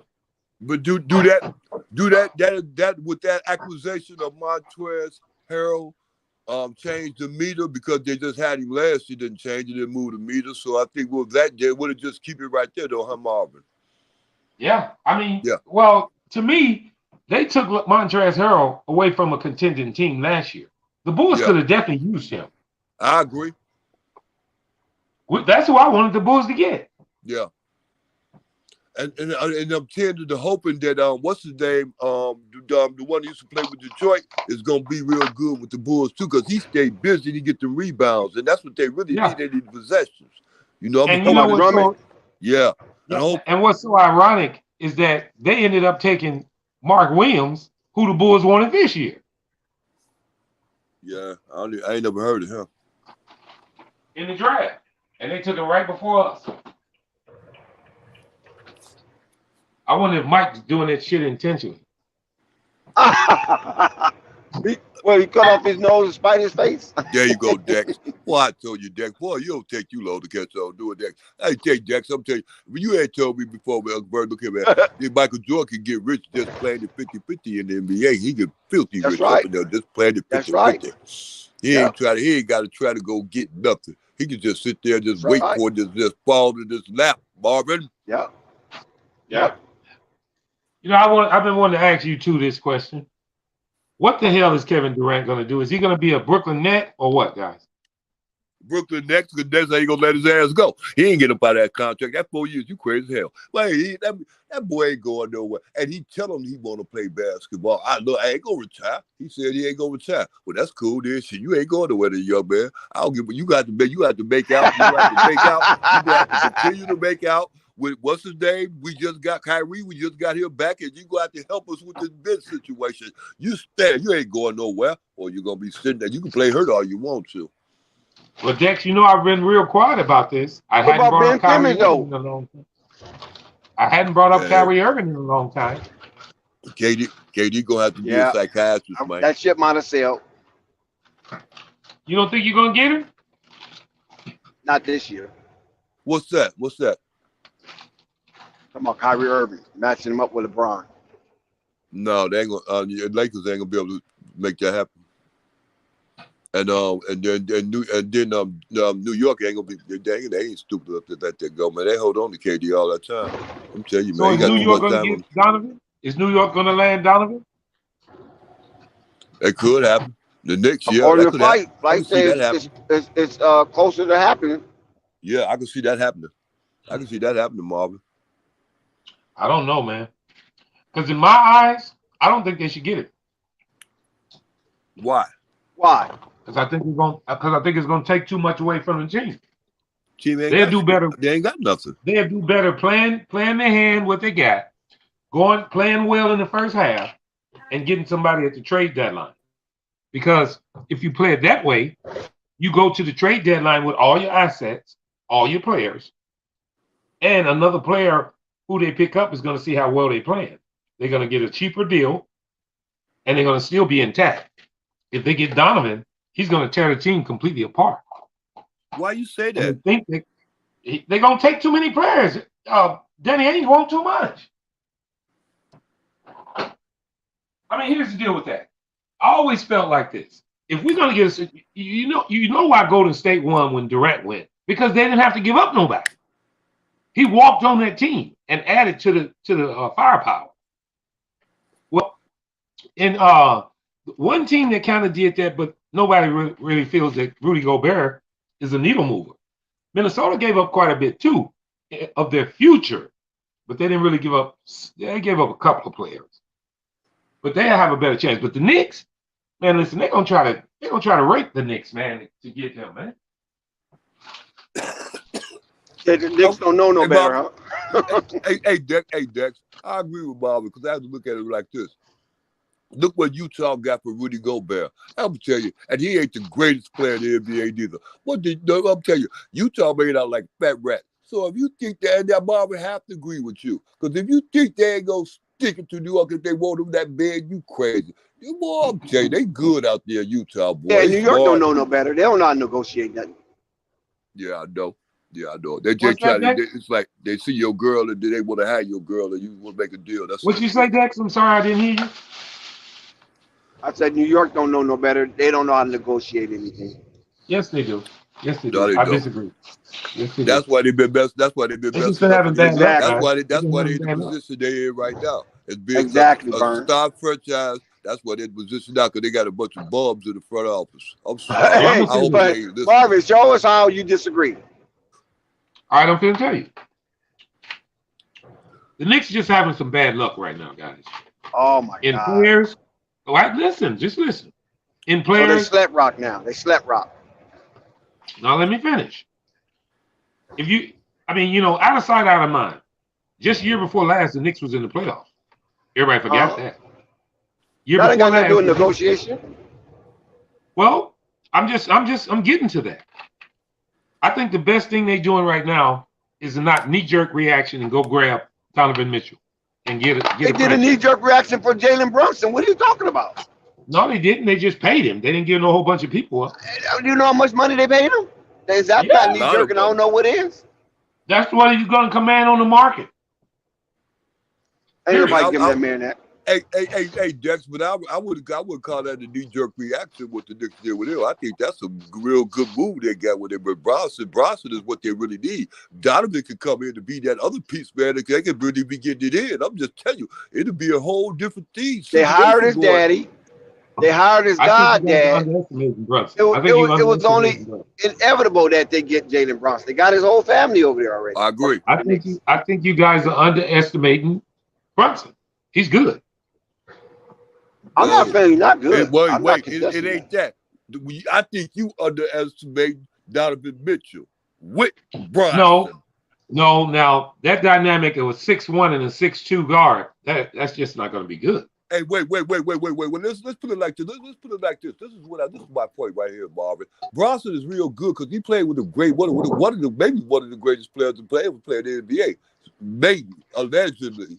Let's put it like that. So he played alongside with him. He played real well. I can see him playing alongside Donovan Mitchell and had that same kind of effect because he ain't really ball hungry like that. He just got a good game. You're right. Okay, but I'll go back to, because I was just listening when Purple Baby said this. People are forgetting that RJ Barrett is up for extension. Julius Randle is Julius Randle. Donovan Mitchell is Donovan Mitchell. Who's gonna get the most shots? Donovan Mitchell and I say Donovan Mitchell and Julius Randle. They'll be the one and two. Matter of fact, Donovan Mitchell gonna be number one option, and Julius Randle gonna be the number two option because it'd be stupid to have Julius Randle be the number one option when he was Jalen Brunson. So you telling me Jalen Brunson gonna be a 4 because where's RJ Barrett? Remember how Jalen Brunson's game is. Remember, to a certain extent in the offense, he usually do sacrifice because he know the ball dominant part ain't on his side. But he can always be guaranteed to come back. You ain't finna get no 100-something million talking about sacrifice. No. Whoa, Dex. If they get, look here, Dex, understand this. If they get Donovan Mitchell playing alongside Brunson, somebody gonna have to sacrifice. Well, I would say that. Julius Randle. Who you think you're gonna be? Julius Randle. Yeah, right. I believe they're gonna feed RJ because he's got a contract coming up. Yeah. No, well, I don't think RJ gonna be playing. RJ might be going on that. What's the name on that deal with Donovan? To be honest with you. What? No. Yeah. No. You talking about sending? Why would they need RJ? Danny Ainge don't want him because he don't want to have to pay him. Danny Ainge don't want him. Danny Ainge do not want him because he knows he's going to have to pay him. So he's not included in that deal. Danny Ainge don't want who? RJ Barrett? RJ. Why? Because his contract is ending. All right. That's why the Knicks are trying to move. That'd be trying to get him anyway because you get him out there with your organization. So look here, we need you. We want you. You want to be. We think you can be a part of us. So that'd be good. This contract ended. That's why the Knicks are trying to move Randle. Knicks trying to move their space. I understand that too. They could move Randle just to get what's the name, to get up Donovan Mitchell. That could be good. Yeah, they got to get the money to match. They got to get that money up there. RJ don't make no money. Right, I understand that. RJ's not making the money, and he's going to be commanding money. Right, but he's a piece. He's a piece, though. The reason why I say that, Dex, look here, Dex, I'm going to tell you, this is why I say that. Because remember, when it came down to the money match and everything else with Lonzo, and when they all shipped it out there with the Pelicans, all that money wasn't matching up neither. But they wanted Lonzo instead of Caruso. I mean, not Caruso, but instead of what's his name, the other guy. But they wanted him, though. They didn't have to take Lonzo. Kyle Kuzma. Right, Kyle Kuzma. He could have stayed there. But they didn't want no Kyle Kuzma. The Bulls were eyeing a point guard. Yeah. The Bulls were eyeing a point guard, so that wasn't hard to make that decision. They needed a point guard. They could have got a point guard off the ground, out of one of them playgrounds out there, up there in New Orleans. God dang, it's much point guards out there. No, they wanted a real one. They got one. He just got injured. Yeah. See what they did with that real one. Yeah, he just got. You know? Yeah, no, they just made us move that was stupid bonehead. But that goes right back to what I was saying about that money adding up. That's the point. My point is the money adding up. That money could be added up. Look, I like her. Well, she costs this much. Well, I like him. How much he costs? All right, yeah. No, give me y'all Knicks fans, they need to go start telling Randle, hey man, I hope you got some good snow equipment. The elves out there, the elves. Yeah, he gonna be up there in Utah. He gonna be up there in Park City. Utah don't want him, Dex. Utah don't want him. Randall's not a bad player. No, he's good. He's perfect for the Lakers. For the Lakers. Yeah. No, the Lakers need a real protector. They don't need no 6'9" Julius Randle as no center. You crazy. How that sound? How that look? Yes, he will fit on the Lakers. And he'll fit on the Bulls too. He'll fit on the Bulls too. I would like that because he do rebound and he is a go-to player. I like that. I like how he looked like that, but he ain't gonna be. His defense ain't gonna be there. It ain't gonna be no defense. AD ain't gonna play center. AD don't want to play center. Well, you gotta hide him on defense. You gotta cover him up. I understand that. There go the problem. Same way with Russell Westbrook. There you go. They got another Russell Westbrook. Probably got to hide him. Then I'm telling you, boy, everybody hiding around there. And then LeBron gonna be sitting up there going off because it's like he gonna be looking to see who to blame on. I'm telling you, man. Well, I believe Randall's problem can be fixed easy. And you know what that is? Well, no. What is? I didn't hear what you said. What is it? Say it again. What you believe? I believe Randall's problem can be fixed very easy, and all that is trade him to another team, and he won't be the same guy. His attitude will completely change. How would you think Randle look out there in Boston? Just picture him out there in Boston, and then who they give up to get him. Just say they give up. What's his name? The one that with Al Horford. Just say they let Al Horford go and get Randle just in a trade like that. How would you that'll be about 50-50. That'll be okay. Well, you got to be realistic. Ain't nobody taking Horford's contract. You don't get that. I hear you. He's making $28 million. Al Horford? Yeah. Okay, so, that's $28 million. That's good. That's good money for him. He's a veteran. That's what I understand. I thought he probably close to. Well, he's close to 30. Yeah, I got you. But he's 30. What is he? 36 years old, I think. Yeah, I already know. He's been around for a minute. He's been around twice. That contract. He's not worth that contract. He played well, but he's still not worth that contract. But he's still playing well, though, huh? No, he's playing well in spurts. Yeah, in spurts. And you can rest assured, by next year, it might not be no more spurts.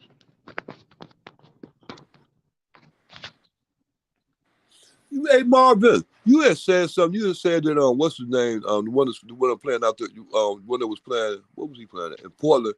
But now he playing out there with the Pelicans. You said he remind you of what's his name? He used to play out there in Boston. What is his name? The one who used to play in Boston. He got the championship with the Lakers. What is his name? Al Horford? No, not Al Horford. The one he used to play for Miami. The one that was shooting the ball all the time. The one that's real good. You remind you what's the name? Montrezl Harrell? No. Okay, no. Listen to me. Okay, listen. I'm losing you. Let me catch up. Okay, you and Dex were talking about the one that used to play with the one that playing with the Pelicans right now. That was playing in Portland. Oh, CJ McCollum. Yeah, McCollum. You see how? Okay, you was. No, it wasn't McCollum. No, you was talking about the one out there you played out there with Washington. you're talking about Bradley Beal. Bradley Beal. And you compared him to Ray Allen. Well, I didn't. Somebody else mentioned that. Oh, I thought I was going to say, no, it's a different game. They got a different game, though. Ray Allen is a sharp sniper. He's a sharpshooter. But Ray Allen played just like Bill like that because he can take it off the ball like that. But Ray Allen got a better jump than Bill's. Way better jumper. I'm sorry. I knew that was a conversation before. I didn't get a chance to get in on that. But that was my point about that. Bill kind of remind me, to a certain extent, Bill kind of remind me of what's his name? We was talking about him earlier. His father, Calvin Hill, son, Grant Hill. That's who he reminded me of. Yeah, Grant Hill was Bradley Beal remind me of. His game remind me of Grant Hill's because he could take you off the dribble. But see, Bradley Beal does a lot of post up though. He does a lot of post up. Yeah. Yeah, I like Bradley Beal's game. I like his Now I game. tell He you did good. who he kind of reminds me of. He kind of reminds me of Donovan Mitchell. Say it again. Who? Bradley Beal do? Yeah, he do. Yeah, he do. Yeah, to me too. Me too. Because like I said, he ain't got that jump shot like he wouldn't remind me of Ray Allen because he ain't got that kind of jump shot like Ray Allen. So he got like Donovan Mitchell. His game is like that. It's all around, offensively all around. Yeah. Yeah, he can do this. He can do that. He can do a whole lot of stuff. Donovan is a slasher also. He goes to the hoop a lot. Yep. Man, But I can say this. I'm gonna say this. A lot of people are sleeping on that Brunson Mitchell Robinson connection. That's gonna be lethal. Watch. I think all right. Mitchell Robinson ain't gonna last around long enough, man. He probably when he finished the season up. But he's a great lob threat. Yeah, he ain't stand long on the court, Bob. He ain't stand healthy long enough. Oh, and you think he's gonna get hurt again? Yeah, you don't want to get that kind of tag, especially while you young. Look at this. This is what third, fourth year in the league, and it's like, look at him. Every time you turn around, he hurt. If he get hurt again, he's just signed an $80 million contract. He gonna have problems in New York, brother. Well, see, Bob, is there we go again with me and Dexter trying to tell you at first. New York real famous about doing what? Allowing people to sign stupid contracts like that. Listen, he got to live up to that contract. He just signed it. He better live up to that contract. Yeah, live it up. He can live up to the contract. Good luck. Good luck. Thank you. He Right. can live up to that That's what I contract. say, Live sit on the bench. He lived up to it. He set his butt right there. He was ready to play. Just didn't play. That's all it is, Mark. Well, I did want to say this though. I'm not saying that Donovan Mitchell is not a good player when I say I wouldn't do it for the Knicks. I just don't think it's the right thing for the Knicks to do. Now, if it was Kevin Durant, yeah, I'll do it. But not for Donovan. I wouldn't do it for him. Yeah. I believe it's going to cause more problems in New York than fix things. Because if he don't produce... What about this Giannis stuff? Because, people was parading this Giannis thing, talking about he interested in the Bulls. What happened? What got people, what did Giannis say to make people get all on that? Oh, come on, Kay. Ain't nothing but a damn... The man was just on there giving an interview, and all he said was, who wouldn't want to play for the Chicago Bulls? They got an esteemed franchise with the name of Michael Jordan. This is almost word verbatim. And if it was a chance, maybe I might play with him. Maybe I might can play for the Chicago Bulls later in my career. But right now, I'm dedicated to Milwaukee. That's what he said. Oh, okay. I ain't never heard nothing like that. Okay. Hey, he didn't say after my contract up, I want to play for the Bulls. He didn't say that. Hey, Dex. And I wrote in the comments on one of the panels to the people who was just going crazy when he said it. I said, what do you think he's going to say? What do you think he's going to say? I don't want to play for the Bulls? He's supposed to say that. Every player is supposed to say that. You ask him about another team, he's not going to come on there and say, no, I don't want to play for them. Right. He's going to say, I wouldn't mind playing for him. And that's all he said. But as far as him coming to Chicago, forget about it. Thank you. Thanks, Marvin. Dex, look. I wrote in the chat actually when they said that about that. I said, me myself, because he's on Milwaukee, I hate him right now. Let's keep kicking his ass, and maybe he'll want to come to Chicago. Oh, let's start beating him. Let's start psychology. Marvin, are you through? Yeah, I'm through. All right, hey Dex, look. Before you get started, Dex, let me quiet Marvin to understand something. That young man made a point. He made a point to say he's going to win the championship with them people. He made it up there. He took his mother and his father. Everybody looked up in the stands. He said, yo, look here. He saw Oscar Robertson. He saw Kareem Abdul-Jabbar. He saw all that. I saw myself looking at him, Dex, so I know I ain't lying. Look, he said he saw all them names. He said, look, my name going to be up there one day. He already got a championship with him, Dex. I'm gonna tell you, it took him 7 years to get that championship, Dex, but he got another 7 more years with them. I'm gonna tell you, they're gonna keep paying that man everything you want. They gonna give him everything, and the main thing they're gonna do is pay him, Dex. You know what the main thing he wants is his respect and some attention. He ain't got to go to Chicago to go get some new environment, stuff like that. He real good where he at and comfortable. Yeah, He don't he's need to leave. content. He don't need to leave Milwaukee. I can see why the Bills, the Bradley Bills, and other guys of the world wanted to lead these teams so they can progress and get up on and go to like teams like LA where they got big names and everything else.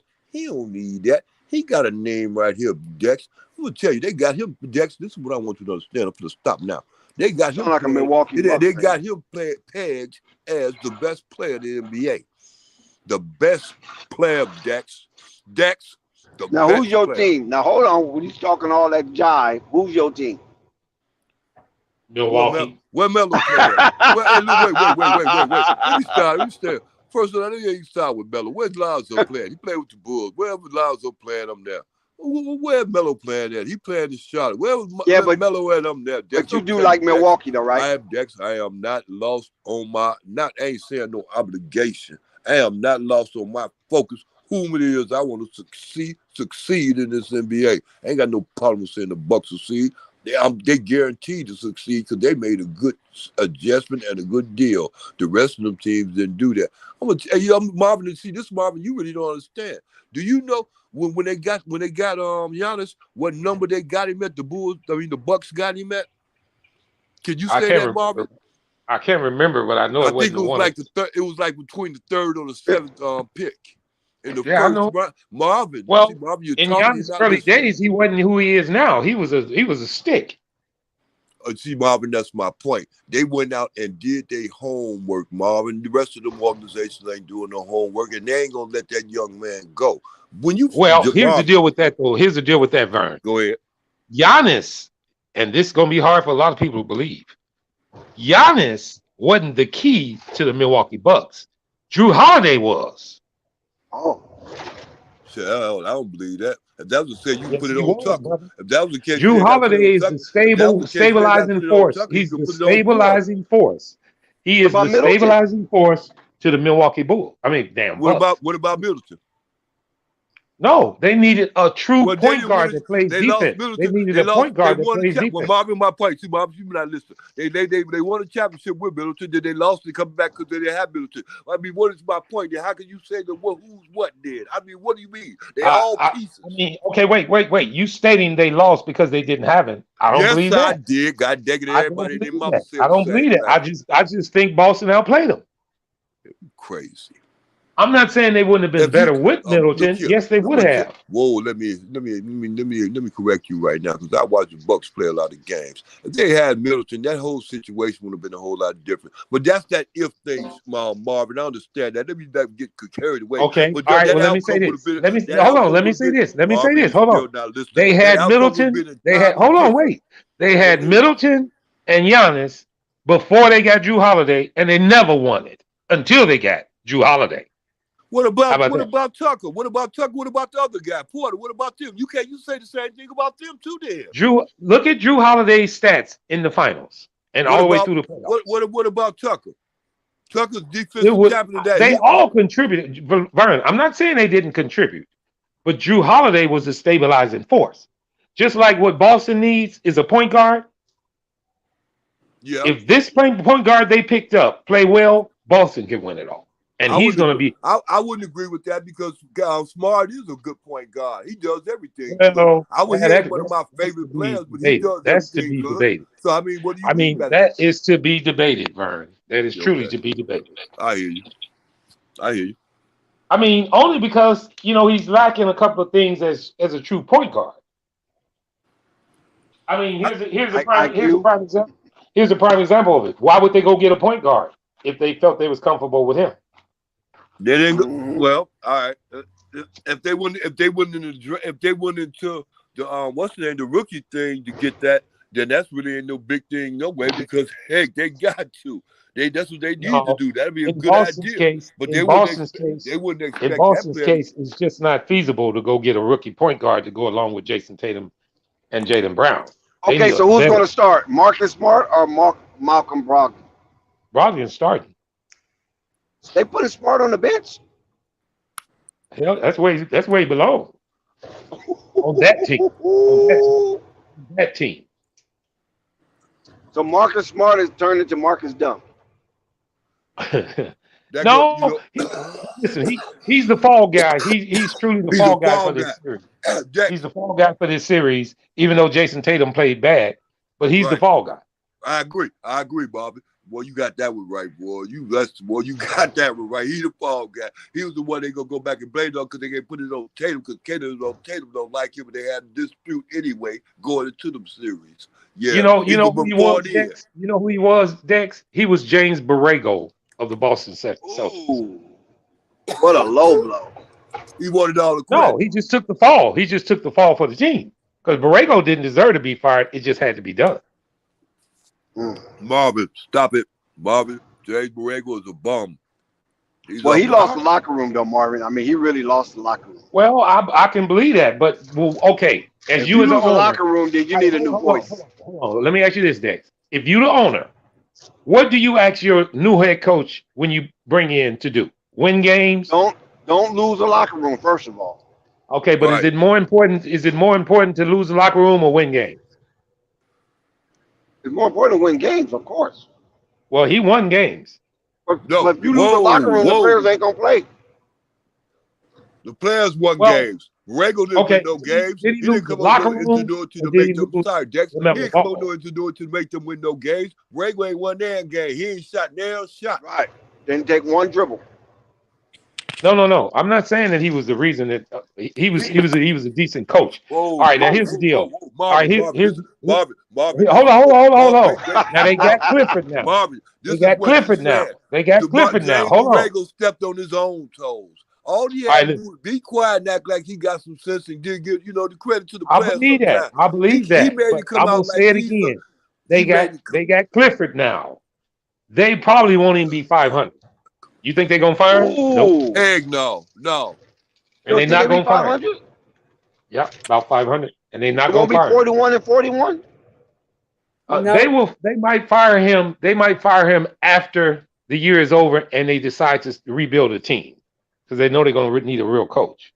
Because if they play their hand the way they got it, that means they're gonna have a lot of money. Why you got Clifford being fired already? You said so. What's the over? Got to go. Why you got Clifford being? I got a question for you, Marvin. He's just a bridge. He's just a bridge coach, Vern. He's just to get them to the next coach. The Charlotte Hornets need to get their house in order. That's right. Okay, Marvin. What's the over and under for Charlotte wins? For him not to be fired? No, just for the season. 41 and 41. No, I don't. So you think the over is under 42? That's what you said. Charlotte would have under 42 wins. Either side, win or lose. Yeah. I mean, what do you see him being? Do you see him any better than a 500 club? No, that's not saying really. a lot. I see a little less. Yeah, that's saying a lot. I said win about 30 games. And I'm going against the grain. I'm going against the grain from Purple Baby. I believe they'll be 500 because LaMelo Ball is going to get more points. He's gonna be more assertive. They're gonna win 35 games, man. Oh, Purple Baby got him 35. I got him 30. Damn, you got them down to 30. They won 43 last year, Dex. Different team. Yeah, you're right. They don't have different team.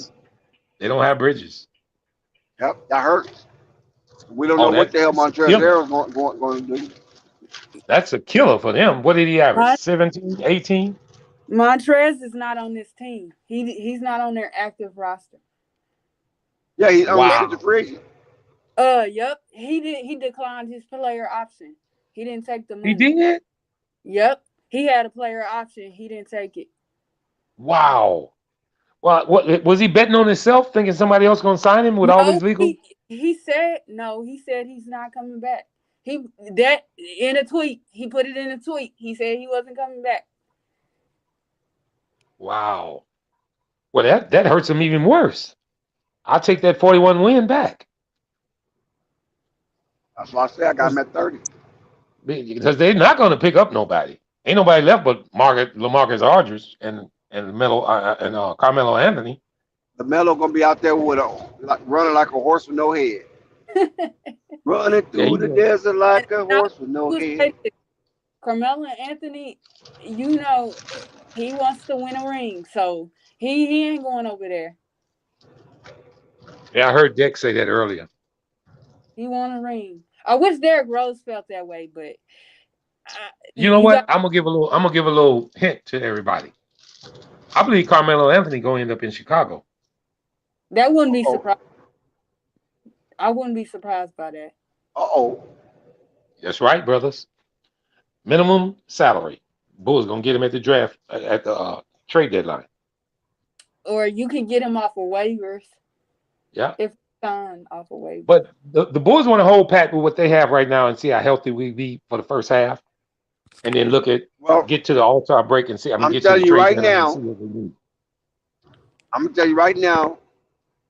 Lonzo gonna be out there like a raging bull, and hell will follow because he in love. The man look like he finna jump the broom. He's doing all kind of sporting activity, jumping, running on that knee. So, like I told you, I know everybody thought I was capping. Look like you know. I just don't worry about that knee. The Bulls want to hold pat with what they have right now and see how healthy we. You don't do those type of acrobats if you got a bad knee. I'm telling you that right now. I got an echo? You say I got an echo? Well, I heard myself. It's gone now. Yeah, I said. No, I heard myself, but it's gone now. I said you don't do those type of acrobats if you have a bad knee. I mean, you know what I'm saying? If your knee is not no good. Yeah. Well, I was gonna say this. I just don't come on here and say what I hear from my brother back home. But there's good news coming out of Chicago about him. So hopefully it'll stand. I mean, you know, what I hear, it's up to the Bulls. He's good, but it's up to the Bulls if they want to start him out or give him extra time. We need to put the Hornets in our prayers because you ain't lying. Because I'm telling y'all, and I was trying to tell Murray guys this. You have to be careful when you get young guys, especially when you draft them. You have to be careful that if they I'll give y'all a better example. Kyle Jones and JT Thor, right? You look at them and you like, okay, so who's gonna take the edge over who? Who is it? You know, who if they were in dire needs, who are they gonna choose? I don't know who they're gonna choose, and that's not on the good side of things. They just bad. Like, they bad, bro. I think it's a civil war going on in that Hornets locker room with the veterans and the youth. Because these youth guys are coming in and getting these veterans minutes. And I don't think these veterans are really happy about it. Yeah. Well, go to somewhere where you think you need to go, where you think you need to be. But that's what Purple Baby, what I've been saying for the last year. Why in the hell did Gordon Hayward accept the contract with the Charlotte Hornets knowing that they're not going nowhere after coming from a Boston Celtics team? Thank you. That's not hard, Dex. He wanted the damn money. That ain't hard. But see, that's what I'm trying to tell you. So he's not even playing to win. He's just playing to sustain his financial gain. Yeah. And that's what the organization is doing. They don't care. Because reality could hit them real fast if they go to a winning situation, man.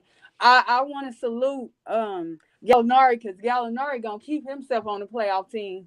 He ain't doing no rebuilding teams, no young teams. He's gonna keep him and PJ Tucker. You gotta salute. But see, and Danny to Green. that Purple Baby, some players want to win championships. They really do. Some of them. That's why I always question his motive. I question his motive. You already know what it's like. You already know. He has no drive. You know what I'm saying? He knows what Charlotte is working with because he's an NBA player. He hear the noise. He knows the turmoil. You know what I'm saying? He hears the chatter. He knows what's going on over there, that they ain't really about much. And you take your butt from a Boston Celtics team to that. Yeah.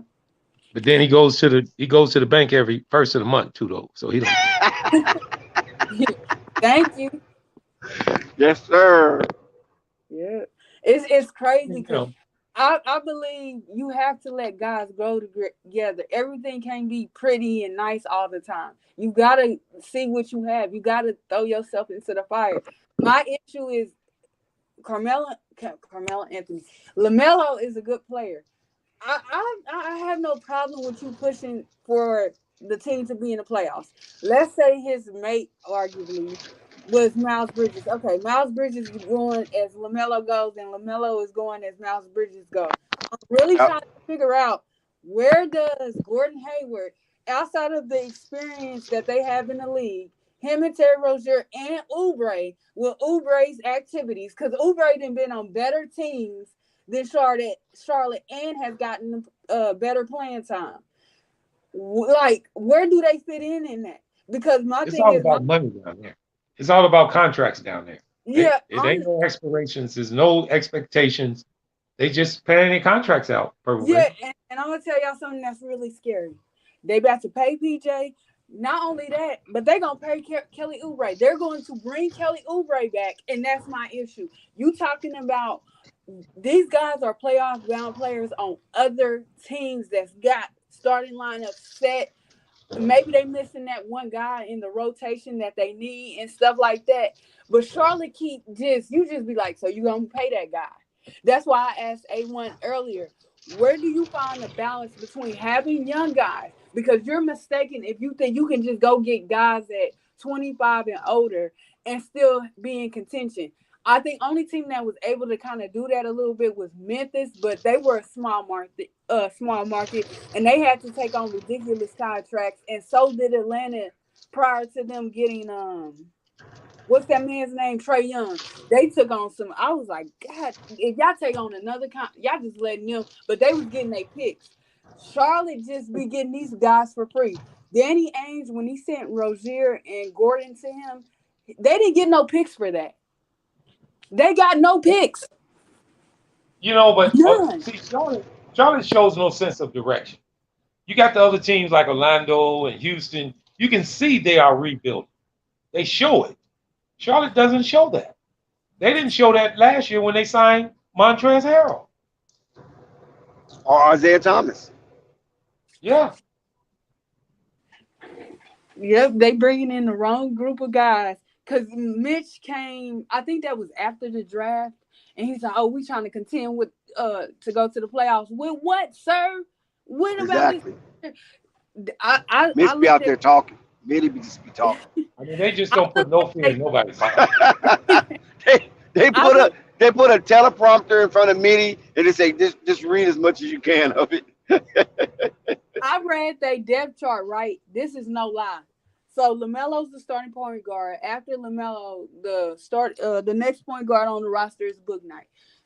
I didn't say what I had to say about Bouknight, right? Then you go down. The starting two guard is Rozier. I believe his backup is Cody Martin. If Cody's not his backup, then Jalen McDaniels? No, I think I do have it right. I think Cody Martin is Terry's backup, and McDaniels is Hayward's backup. PJ's starting. I don't know who PJ's backup is, and then Plumlee's backup is Mark Williams. What in the second rotation? That second rotation. So no Miles? Booty water. So no Miles, huh? Miles is not going to be on that two sets. Yeah. He's out. So that's official? That's what I'm saying. It never was official. No. We assumed it. No, Dex. Like as y'all know, they can't do what we thinking they can do because of the players union. So he's still on the team. His name's just not showing on the roster. Yeah. And he's not going to play a game until that situation is at least got some kind of sense of direction going on that. Yep. And he still might get suspended too. He still might get suspended. So. Yeah. And I believe Montrezl Harrell is in the same boat. Nobody's going to really take the risk on signing Harrell until they find out what's going to happen with his, because he got in trouble with the feds. Not the state, but the feds. Oh shit. Feds don't lose. Yeah, they don't. No, they don't. They 20,000 and 0. Yeah. I mean, if he don't have nobody to take that fall for him, that's his. Yeah. Like And they're gonna get it. the Bulls' second rotation, I haven't looked at y'all depth chart yet, but I'm pretty sure what I just said about the Hornets. First of all, one thing I know for sure is the Bulls don't have a shooting guard running the point guard position off the bench. Like, oh my God. Well, when you say that about the Bulls, what I'm thinking about the Bulls is this, and I do understand they don't have a shooting guard off the bench, but I'm thinking they're gonna be predicated on playing better defense with the second team. They're gonna lay their hat on their defense on their second team. Who's the second team? That would be. It's probably now. I'm unsure if Dragic is going to start over Ayo. I'm not sure, but it would be Caruso at the 2, Javonte Green at the 3, Derrick Jones Jr. at the 4, and Drummond at the 5, and that would be Ayo or either Dragic at point. I'm not sure. But when I came on here tonight, I wanted to say this, and I'm happy you brought it up, Purple Baby. Guys, I'm gonna ask you this, you two guys this. Who played the most games for the Bulls last year? Probably DeRozan. What you say, Purple? DeRozan. Ayo Dosunmu, 77 games. Oh. DeRozan played 76. Okay. That ain't bad. Now, is that good for his development or what? Yeah, it is. But see, he's now, that's also, one thing I can say about the Bulls. When they get young players, they're gonna play them. If he's good enough. If he's good enough, I would say. The Hornets keep putting their young players behind mediocre talent. Talking about they don't deserve to play because they can't do this. Of course, they can't do this if they can't play with the guy that's supposed to lead them into the future. What's gonna happen when those guys are no longer there? That's right. He And already admitted that the Hornets sucks. He admitted that. Who? He was like, "We're not that good. We're not going to win anything." So yeah, that's what he said on the interview. Mm-hmm. And and back to the Bulls, they got a lot of interchangeable parts too. We're not good enough. That's Mitty. We're not good enough. The Bulls got a lot of interchangeable parts. Reason being is because half of the team played out of position last year, so they got experience in it now. Derrick Jones Jr. played about 30 at least 30 games last year at center. Javonte Green played the whole damn year at power forward. So they can mix and match. They really can. Now, that mix and match with Vooch and Drummond, I don't think that's an experiment that needs to be done. I don't think they really need to play with each other that much. Marvin. But I think, no, they don't need to play on the floor together that much. I mean, you got 2 clogs, so I don't want that. I don't really want that. But if you can space them out, play them when one gets tired, the other one comes in, I think they can maintain it. Meaning, so who gets the most playing time, Vooch or Drummond? Oh, Vooch is gonna get the most Eric, playing time. Excuse me, Eric. Who's your team? I forgot. I'm sorry. He didn't. Eric Bell. He didn't say who his team was before, but I forgot. He's Chicago. Eric Bell, Chicago. Oh, okay. Yeah, we're about to get up out of here. All right, salute everybody. Salute everybody in the chat. Shalom, Marv. Love. All right. Flight Sports TV, man. That's my dude. I rolls with him. You heard what the man said. It's Flight Sports TV.